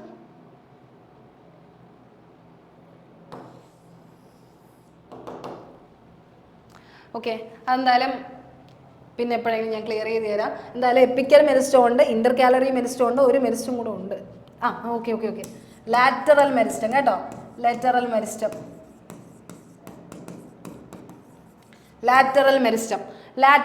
അത് ലാറ്ററൽ മൂവ്മെന്റ്, അതിന്റെ വിട്ട് അല്ലെങ്കിൽ ഗിർത്ത് എന്ന് പറയും. അതിന്റെ വണ്ണം കൂടാൻ വേണ്ടി, ഒരു ചെടിയുടെ വണ്ണം കൂടാൻ വേണ്ടി അവിടെ സഹായിക്കുന്ന ടിഷ്യൂ സഹായിക്കുന്നതെന്ന് ചോദിച്ചാൽ അതാണ് നമ്മുടെ ലാറ്ററൽ മെരിസ്റ്റം, അല്ലെങ്കിൽ നമ്മുടെ എന്താ പറയുന്ന വിട്ട് അല്ലെങ്കിൽ ഗിർത്ത് കൂടാനുള്ള വലിപ്പം കൂടാൻ വേണ്ടിയുള്ള മെരിസ്റ്റം. ഇതെന്താണ് അതിന്റെ നീളം കൂടാനുള്ള meristem epical meristem, calorie nodal region ഉണ്ടാകാൻ വേണ്ടിയുള്ള മെരിസ്റ്റം ഇന്റർകാലറി മെരിസ്റ്റം. അങ്ങനത്തെ സംഭവമാണ്. 3 മെരിസ്റ്റമാണ് ഇതിലുള്ളത്, പ്ലാന്റ്സിലുള്ളത്. ഇവരൊക്കെ എന്താണ് യങ്ങായിട്ടുള്ള ഡിവൈഡിങ് ആയിട്ടുള്ള സെൽസ് ആണ്. അതേസമയം അഡൾട്ട് ഉണ്ട്. അഡൾട്ടായി മാറുമ്പോൾ, അതായത് നമ്മുടെ മെരിസ്റ്റമാറ്റിക് ടിഷ്യൂ ആണ് വളർന്ന് എന്തായിട്ട് മാറുന്നത്, മെരിസ്റ്റമാറ്റിക് ടിഷ്യൂ വളർന്നിട്ടാണ് എന്തായിട്ട് മാറുന്നത്, മെരിസ്റ്റമാറ്റിക് ടിഷ്യൂ ആണ് പെർമനന്റ് ടിഷ്യൂ ആയിട്ട് മാറുന്നത്. പെർമനന്റ് ടിഷ്യൂ എന്താ പെർമനന്റ് ടിഷ്യൂ? നമ്മുടെ സൈലം, ഫ്ലോയം, പാരൻകൈമ, കോളൻകൈമ എന്നൊക്കെ പറഞ്ഞ് നമ്മൾ പഠിക്കാറില്ലേ, ആ സാധനമാണ് കേട്ടോ. അതായത് മെരിസ്റ്റമാറ്റിക് ടിഷ്യൂ ആണ് പെർമനന്റ് ടിഷ്യൂ. സൈലം എന്താ വെള്ളം ട്രാൻസ്പോർട്ട് ചെയ്യാൻ ഉപയോഗിക്കുന്നത്, ഫ്ലോയം എന്താ ഫുഡ് ട്രാൻസ്പോർട്ട് ചെയ്യാൻ ഉപയോഗിക്കുന്നത്. അപ്പോൾ ഇതൊക്കെ ആയിട്ട് മാറുന്നത് ഈ മെരിസ്റ്റമാറ്റിക് ടിഷ്യൂ വളർന്ന് വലുതായി മാറുന്നതിനെയാണ് നമ്മൾ എന്ത് പറയുന്നത്, ഈ പറയുന്ന പെർമനന്റ് ടിഷ്യൂ ആയിട്ട് മാറുന്നതെന്ന് പറയുന്നത്. അപ്പോൾ ഇത്രയും കാര്യമാണ് ഇവിടെ പറയാനുള്ളത്. അപ്പം നമുക്ക് ടിഷ്യൂ, ഏത് ടിഷ്യൂ ആണ് മെരിസ്റ്റമാറ്റിക് ടിഷ്യൂ, ഏത് സെല്ലാണ് ലാക്ക് ചെയ്യണമെന്ന് ചോദിച്ചു കഴിഞ്ഞാൽ വാക്യൂളാണ് കേട്ടോ. വാക്യൂൾ, സൈറ്റോപ്ലാസം, ന്യൂക്ലിയസ്, അതുപോലെ തന്നെ സെല്ലുലോസ് വാളൊക്കെ എന്തുണ്ട്, ആർക്കുണ്ട്, നമ്മുടെ മെരിസ്റ്റമാറ്റിക് ടിഷ്യൂവിനുണ്ട്. അപ്പോൾ ഇല്ലാത്തത് ആകെ വാക്യൂൾ മാത്രമേ ഇല്ലാതെ ഉള്ളൂ. Which of the following tissue is found below the skin and between the internal organs? നമ്മുടെ സ്കിന്നിനും ഇന്റേണൽ ഓർഗൻസിനും ഇടയ്ക്ക് കാണുന്ന സാധനം ഏതെന്ന് ചോദിച്ചു കഴിഞ്ഞാൽ ഏതാണ്, ഏത് സെല്ല, ഏത് ടിഷ്യൂ ആണെന്ന് ചോദിച്ചു കഴിഞ്ഞാൽ ഇതെന്താണ്, നമ്മുടെ അനിമൽസിനെ കുറിച്ചാണ് ചോദിക്കുന്നത്. Animal tissue. നേരത്തെ പറഞ്ഞത് നമ്മുടെ പ്ലാന്റ് ടിഷ്യൂ ആണ്. പ്ലാന്റ് ടിഷ്യൂ രണ്ടായിട്ടാണ് ഡിവൈഡ് ചെയ്തിരിക്കുന്നത്, meristematic tissue and permanent tissue. അതേസമയം നമ്മുടെ അനിമൽ ടിഷ്യൂ എത്രയായിട്ടാണ്, 4 ആയിട്ടാണ് ഡിവൈഡ് ചെയ്തിരിക്കുന്നത്. 4 ആയിട്ട് ഡിവൈഡ് ചെയ്തിരിക്കുന്നത് ഏതൊക്കെയാണ്, epithelial tissue, nervous tissue, muscular tissue. ഇതൊരു ടിഷ്യൂ ആണോ, ഒരു ടിഷ്യൂ ആണ്, ഉള്ളിൽ വരുന്ന ടിഷ്യൂ ആണ്. ഏതിൻ്റെയാണ്, connective tissue. Connective tissue. Okay. അതായത് നമ്മുടെ ഇന്റേണൽ ഓർഗൻസ്, നമ്മുടെ അനിമൽ ടിഷ്യൂ എടുത്തു നോക്കുക, അതായത് നമ്മളെ പോലെയുള്ള അനിമൽ ടിഷ്യൂസ് എടുത്ത് നോക്കുകയാണെങ്കിൽ നമുക്ക് 4 ടൈപ്പ് ഓഫ് ടിഷ്യൂസ് ആണുള്ളത്. ഒന്നെന്ന് പറയുന്നത് നമ്മുടെ നെർവസ് ടിഷ്യൂ, നമ്മുടെ ബ്രെയിന് അതൊക്കെ ഉൾപ്പെട്ട ന്യൂറോൺസും ഗ്ലയൽ സെൽസും എല്ലാം ഉൾപ്പെട്ട നമ്മുടെ നെർവ് സെൽസ്, അതൊക്കെ നെർവസ് ടിഷ്യൂ എന്ന് പറയും. അത് കഴിഞ്ഞ് എപ്പിത്തീലിയൽ ടിഷ്യൂ, നമ്മുടെ സ്കിൻ ഉൾപ്പെടെയുള്ള ലേയേഴ്സ്, എക്സ്റ്റേണൽ ലേയേഴ്സ് ഉൾപ്പെട്ടിട്ടുള്ള എപ്പിത്തീലിയൽ ടിഷ്യൂ. അത് കഴിഞ്ഞ് നമുക്ക് പറയാനുള്ളത് മസ്കുലാർ ടിഷ്യൂ, നമ്മുടെ മസ്കുലാർ സ്കെലിറ്റൽ ബോഡീസ് ഒക്കെ റെപ്രസെൻറ്റ് ചെയ്യുന്ന മസ്കുലാർ ടിഷ്യൂ. അത് കഴിഞ്ഞ് അഡിപ്പോസ് ടിഷ്യൂ ഏതിൽ വരുന്നതാണ്, നമ്മുടെ കണക്റ്റീവ് ടിഷ്യൂവിലാണ് കണക്ട് ചെയ്യുന്നത്. നമ്മുടെ ബോഡിയിലെ എല്ലാ സാധനത്തിനും, ഇന്റേണലിലുള്ള എല്ലാ സാധനത്തിനും നമ്മൾ കണക്ട് ചെയ്യുന്നത് എന്താണ്, നമ്മുടെ കണക്റ്റീവ് ടിഷ്യൂ ആണ്. അപ്പോൾ ഏതാണ് നമ്മുടെ സ്കിന്നിനും ബിറ്റ്വീൻ ഇന്റേണൽ ഓർഗൻസിൻ്റെ ഇടയിലൊക്കെ കാണുന്ന, സ്കിന്നിൻ്റെയും ഇന്റേണൽ ഓർഗൻസിൻ്റെ ഇടയിൽ കാണുന്ന ആ സാധനത്തിന് നമ്മൾ എന്താ പറയുന്നത്, ഫാറ്റ് അല്ലേ? ഫാറ്റ് ഒക്കെ അടിഞ്ഞു കുടുങ്ങി സ്കിന്നിൻ്റെ അതിരിക്കുകയല്ലേ ചെയ്യുന്നത്, അതിനെയാണ് നമ്മൾ എന്ത് പറയുന്നത്, അഡിപ്പോസ് ടിഷ്യൂ കേട്ടോ. അഡിപ്പോസ് ടിഷ്യൂ എന്നാണ് നമ്മൾ പറയുന്നത്. അപ്പോൾ ഇതിൻ്റെ ഇടയിലുള്ള ലെയറിനെ പറയുന്നത് അഡിപ്പോസ് ടിഷ്യൂ. അതാണ് എന്തായിട്ട് മാറുന്നത്, നമ്മുടെ ഫാറ്റി ടിഷ്യൂ എന്നാണ് പറയുന്നത് അല്ലേ, ഫാറ്റ് ലിവർ ടിഷ്യൂ ആണ്.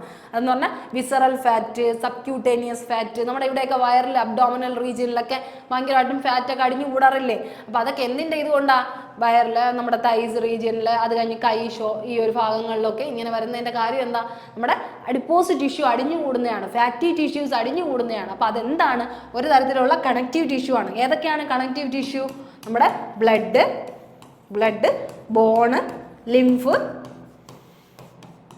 അതുപോലെ തന്നെ ഏതും നമ്മുടെ അഡിപ്പോസ് ടിഷ്യൂ. അഡിപ്പോസ് ടിഷ്യൂവിനെ വേറൊരു പേരിൽ അറിയപ്പെടുന്നത് എന്താ? ഫാറ്റി ടിഷ്യൂ എന്നാണ് അറിയപ്പെടുന്നത് കേട്ടോ. Adipose tissue body fat tissue എന്നാണ് അറിയപ്പെടുന്നത്. ഇനി അടുത്ത് നമ്മുടെ ന്യൂറോൺസ് ആണ് എന്തോന്ന് പറയുന്നത്? നെർവസ് ടിഷ്യൂവിൽ ഉൾപ്പെട്ടിരിക്കുന്ന ഗ്ലയൽ സെൽസും ന്യൂറോൺസും ഇലക്ട്രിക്കൽ ഇമ്പൾസ് കൊടുക്കാൻ വേണ്ടി നിർത്തിയിരിക്കുന്ന ആൾക്കാർ, അങ്ങനെയാണ് പറയുന്നത്. ഓക്കെ, അത്രയും കാര്യങ്ങളാണ് അതിൽ വരുന്നത്. അപ്പോൾ അത് ആലോചിക്കുക. പിന്നെ മസ്കുലാർ ടിഷ്യൂസ് നിങ്ങൾക്ക് അറിയാം എത്ര ടൈപ്പാണുള്ളത്? 3 ടൈപ്പാണുള്ളത്. സ്മൂത്ത് മസിൽസ്, അത് കഴിഞ്ഞ് എന്തുണ്ട്? കാർഡിയാക്ക് മസിൽസ്, അതുപോലെ സ്ട്രയേറ്റഡ് മസിൽസ് അല്ലേ? സ്ട്രയേറ്റഡ് ആയിട്ടുള്ള മസിൽസ് ഒക്കെ ഉണ്ടല്ലോ. സ്മൂത്ത്, കാർഡിയാക്ക്, സ്ട്രയേറ്റഡ് മസിൽസ് ആണ് അവിടെ വരുന്നത് കേട്ടോ. അപ്പോൾ അത്രയും കാര്യങ്ങളാണ്. സ്മൂത്ത്, കാർഡിയാക്ക്, അങ്ങനത്തെ ടിഷ്യൂസ് ആണ് വരുന്നത്. ഇതെല്ലാം ഏതിലാണ്? നമ്മുടെ മസ്കുലാർ ടിഷ്യൂവിലാണ് വരുന്നത് കേട്ടോ. എപ്പിത്തീലിയലിലും ഉണ്ട്. Simple cuboidal, simple squamous, simple stratified, അങ്ങനത്തെയൊക്കെ കുറേ ടിഷ്യൂസ് ഉണ്ട്. അതെല്ലാം പ്രത്യേകം നമ്മൾ കുറേ എക്സ്പ്ലെയിൻ ചെയ്യേണ്ട കുറേ കാര്യങ്ങളുണ്ട് അതിൽ. അപ്പോൾ അതൊന്നും നമുക്ക് അതിലൊന്നും കടക്കാതെ പെട്ടെന്ന് ജസ്റ്റ് ഒന്ന് പറഞ്ഞു പോകാം. Skin and between internal organs ഏതാണ്? അപ്പം അഡിപ്പോസ് ടിഷ്യൂ ആണ്, നമ്മുടെ കണക്റ്റീവ് ടിഷ്യൂ ആണ് കേട്ടോ. അപ്പോൾ അത്രയും കാര്യം ഒന്ന് ജസ്റ്റ് ഒന്ന് ആലോചിച്ച് വെക്കുക. ഓക്കെ, ഇനി iron, iodine and zinc can be considered as എന്താണ്? നിങ്ങൾക്ക് കാണുമ്പോൾ തന്നെ അറിയാം അയണും അയഡിനും ഒക്കെ നമ്മുടെ ഇമ്പോർട്ടൻ്റ് ആയിട്ടുള്ളൊരു സാധനമാണ്. പക്ഷെ ഒരുപാട് വേണ്ടാത്ത ഐറ്റംസും ആണ്. അതിനെന്താ പറയുക നമ്മൾ? മൈക്രോ ന്യൂട്രിയൻസ് എന്നാ പറഞ്ഞത്. എന്ന് വെച്ചാൽ ആവശ്യത്തിന് മതി, അനാവശ്യത്തിന് വേണ്ട. എന്ന് വെച്ചാൽ നമുക്ക് ചെറിയ ചെറിയ കാര്യങ്ങൾക്ക് വേണ്ടി അത്രയും ഇമ്പോർട്ടൻ്റ് ആണെന്നല്ല, എന്നാൽ പക്ഷേ അത്യാവശ്യം ഇമ്പോർട്ടൻസ് ഉള്ളതാണ്. മൈക്രോ ന്യൂട്രിയൻസ് ആണ്. അയൺ, അയഡിൻ, സിങ്ക് ഇതൊക്കെ വന്നില്ലെങ്കിൽ എന്തുണ്ടാവും? ഡെഫിഷ്യൻസീസ് ഉണ്ടാവും അല്ലേ? അയൺ കാരണമാണ് നമുക്ക് അനീമിയ എന്ന് പറഞ്ഞ ഡെഫിഷ്യൻസി ഉണ്ട്. അയഡിൻ ഇല്ലെങ്കിലാണ് നമുക്ക് എന്ത് വരുന്നത്? ഗോയിറ്റർ എന്ന് പറയുന്ന ഡെഫിഷ്യൻസി വരുന്നത്. ഗോയിറ്റർ അതൊക്കെ നിങ്ങൾക്ക് അറിയാമെന്ന് വിശ്വസിക്കുന്നു. ഗോയിറ്ററും അതുപോലെ തന്നെ ഇവിടെ എന്താണ്? അയണിൻ്റെ ആണ് അനീമിയ എന്ന് പറഞ്ഞാൽ വിളർച്ച എന്നൊക്കെ പറയത്തില്ല. ഗോയിറ്റർ എന്ന് പറഞ്ഞാൽ നമ്മുടെ ഈ ഭാഗത്തൊക്കെ വരുന്ന ഒരു മുഴയൊക്കെ പോലെ ഇങ്ങനെ വരാറില്ലേ? സ്വെല്ലിങ് എന്ന് പറയുന്ന ആ സാധനം. അപ്പോൾ ഇതൊക്കെ എന്താണ്? മൈക്രോ ന്യൂട്രിയൻസ് ആണ്. മാക്രോ ന്യൂട്രിയൻസ് ഏതൊക്കെയാണ്? നമ്മുടെ ഇമ്പോർട്ടൻ്റ് ആയിട്ടുള്ള ന്യൂട്രിയൻസ് ഏതൊക്കെയാണ്? Carbohydrate, protein, fat. അത് സ്റ്റിറോയിഡ് ഹോർമോൺ ഏതൊക്കെയാണ്? നമ്മുടെ ടെസ്റ്റോസ്റ്റിറോണും അതുപോലെ ഈസ്റ്റോസ്റ്റിറോൺ. നമ്മുടെ hormones. Okay, ടെസ്റ്റോസ്റ്റിറോണും ഈസ്ട്രജനും.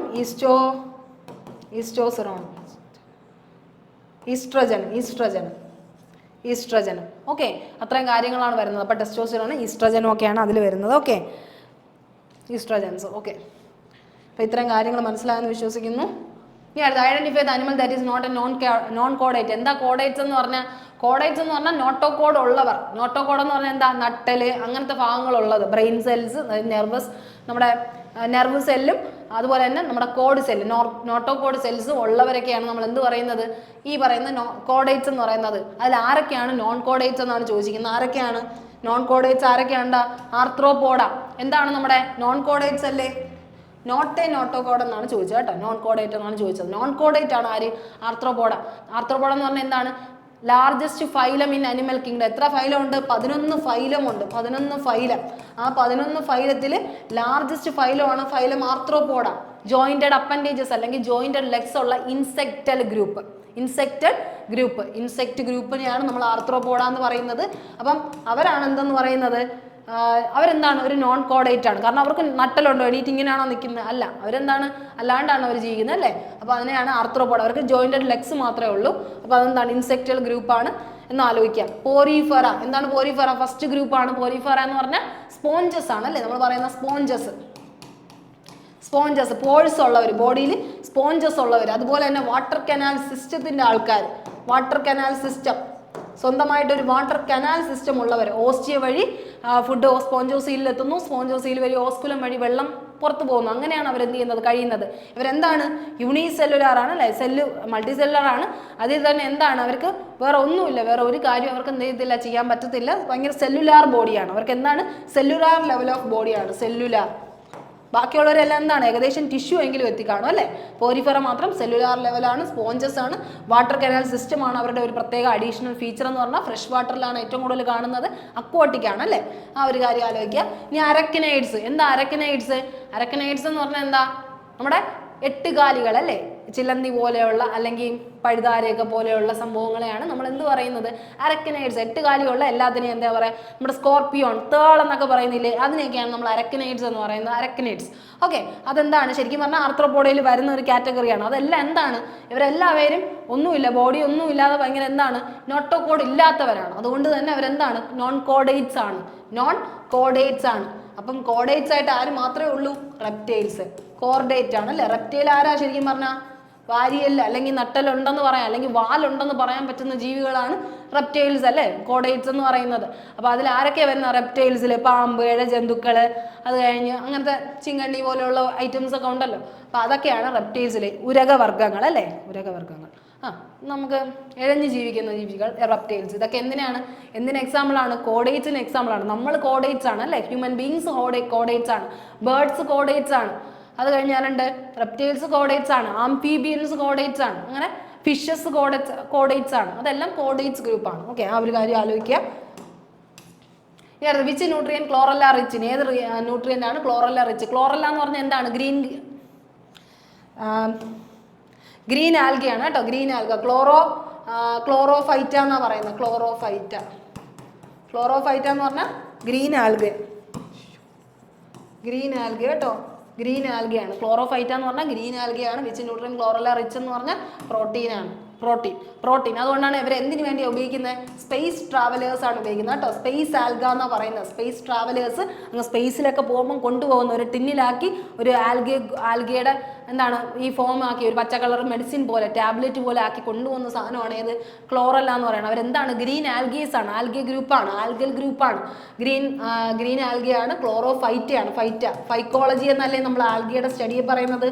Phycology, study of algae, phytology. Okay, phytology. Okay, ആ കാര്യം ആലോചിക്കുക. ക്ലോറല്ല അപ്പം എന്തിന് റിച്ച് ആണ്? പ്രോട്ടീൻ റിച്ച് ആയതുകൊണ്ടാണ് അവരെന്ത് ചെയ്യുന്നത്? കൊണ്ടുപോകുന്നത് സ്പേസ് ട്രാവലേഴ്സ്. അതുപോലെ തന്നെ ആരുമുണ്ട്? സ്പൈറുലിന. അതും എന്താണ്? ഒരു ഗ്രീൻ ആൽഗയാണ്. സയാനോ ബാക്ടീരിയ പോലത്തെ ഒരു ഗ്രീൻ ആൽഗയാണ്. സീ വീഡ് പോലത്തെ ക്യാരക്ടേഴ്സ് ആണ്. ഇവരൊക്കെ എന്താണ്? സ്പേസ് ട്രാവലേഴ്സ് കൊണ്ടുവന്ന പ്രോട്ടീൻ റിച്ച് ആയിട്ടുള്ള ഗ്രീൻ ആൽഗേസ് ആണ് കേട്ടോ, ആൽഗേസ് ആണ്. സ്പൈറുലിനയും അതുപോലെ തന്നെ ക്ലോറല്ലേ, സ്പേസ് ആൽഗേസ് എന്നാണ് പറയുന്നത് കേട്ടോ, space algaes. Which of the following is responsible for dwarfism in humans? Dwarfism in humans ഉണ്ടാക്കാൻ കാരണം ആരാണടാ? ഹ്യൂമൻസിൽ ഡോർഫിസം ഉണ്ടാക്കുന്ന ഏത് ഗ്ലാൻഡ് എന്ന് ചോദിച്ചാൽ ആരാണ്? നമ്മുടെ ഗ്രോത്ത് ഹോർമോണായിട്ട് അറിയപ്പെടുന്ന പിറ്റ്യൂറ്ററി. ഗ്രോത്ത് ഹോർമോൺ ആണല്ലേ, ഗ്രോത്ത് ഹോർമോൺ എന്നറിയപ്പെടുന്ന പിറ്റ്യൂറ്ററി. അതാണ് നമ്മുടെ അനിമൽ ഗ്രൂപ്പിൽ ഡോർഫിസം. ഡോർഫിസം എന്ന് പറഞ്ഞാൽ കുള്ളനായി പോവുക. ഓക്കെ, കുള്ളൻ അല്ലെങ്കിൽ പൊക്കം കൂടി പോവുക, ജൈജാൻറ്റിക് ആയി മാറുക. ഇതെല്ലാം ആരുടെ ഇതാണ്? പിറ്റ്യൂറ്ററിയുടെ പ്രത്യേകതയാണ്. തൈറോക്സിൻ എന്താണ്? തൈറോയിഡ് ഹോർമോണാണ്. T4 ആണ് തൈറോക്സിൻ. എന്താണ്?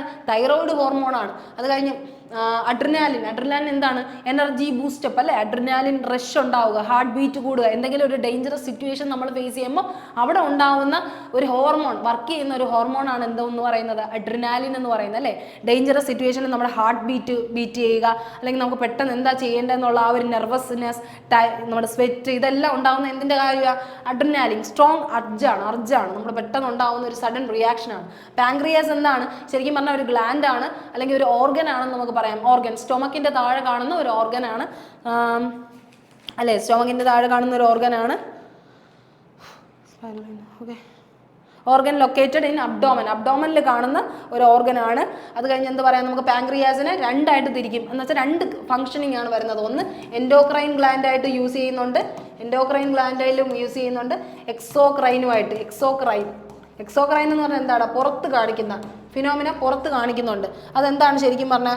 സ്വെറ്റ് ആയിട്ടോ അല്ലെങ്കിൽ ടിയേഴ്സ് ആയിട്ടോ പുറത്ത് അതിൻ്റെ റിയാക്ഷൻ നടക്കുന്നുണ്ട്. അപ്പോൾ അതിനെയാണ് നമ്മൾ എന്ത് പറയുന്നത്? എൻഡോക്രൈനും എക്സോക്രൈനും. അപ്പോൾ എന്താണ്? Sweat, tears, digestive juice. അപ്പോൾ പാൻക്രിയാസ് എന്താണ്? ഒരു ഡൈജസ്റ്റീവ് ജ്യൂസും ഉണ്ടാക്കുന്നുണ്ട്, കാരണം ഡൈജഷന് സഹായിക്കാറുണ്ട്. അപ്പോൾ എക്സോക്രൈൻ ഫംഗ്ഷൻ എന്താണ്? ഡൈജസ്റ്റീവ് ജ്യൂസ് ഉണ്ടാക്കുക, ജ്യൂസസ് റിലീസ് ചെയ്യാന്നുള്ളൊരു കാര്യമാണ്. എൻഡോക്രൈൻ ഗ്ലാൻഡ് എന്താണ്? അതെന്തിനു വേണ്ടി സഹായിക്കും? പാൻക്രിയാസ് ഉണ്ടെങ്കിൽ എന്തുണ്ടാക്കുള്ളൂ? ഇൻസുലിൻ അല്ലേ, ബ്ലഡ് ഷുഗർ ലെവൽ കുറയ്ക്കാൻ വേണ്ടി, അല്ലെങ്കിൽ ബ്ലഡ് ഷുഗർ ലെവൽ കൺട്രോൾ ചെയ്യാൻ വേണ്ടി ഉപയോഗിക്കുന്ന ഗ്ലൂക്കോസ് പ്രൊഡക്ഷന് സഹായിക്കുന്ന ആരാണ്? പാൻക്രിയാസ്. ഗ്ലൂക്കോസ് ഉണ്ടാക്കുക അല്ലേ, ഗ്ലൂക്കോസ് അല്ലല്ലോ, എന്താ? ഇൻസുലിൻ. ഇൻസുലിൻ ഗ്ലൂക്കോസ് അല്ല, ഇൻസുലിൻ പ്രൊഡ്യൂസേഴ്സ് ആണ് അല്ലേ നമ്മുടെ ഈ പാൻക്രിയാസ് എന്ന് പറഞ്ഞാൽ ഇൻസുലിൻ പ്രൊഡ്യൂസേഴ്സ് ആണ്.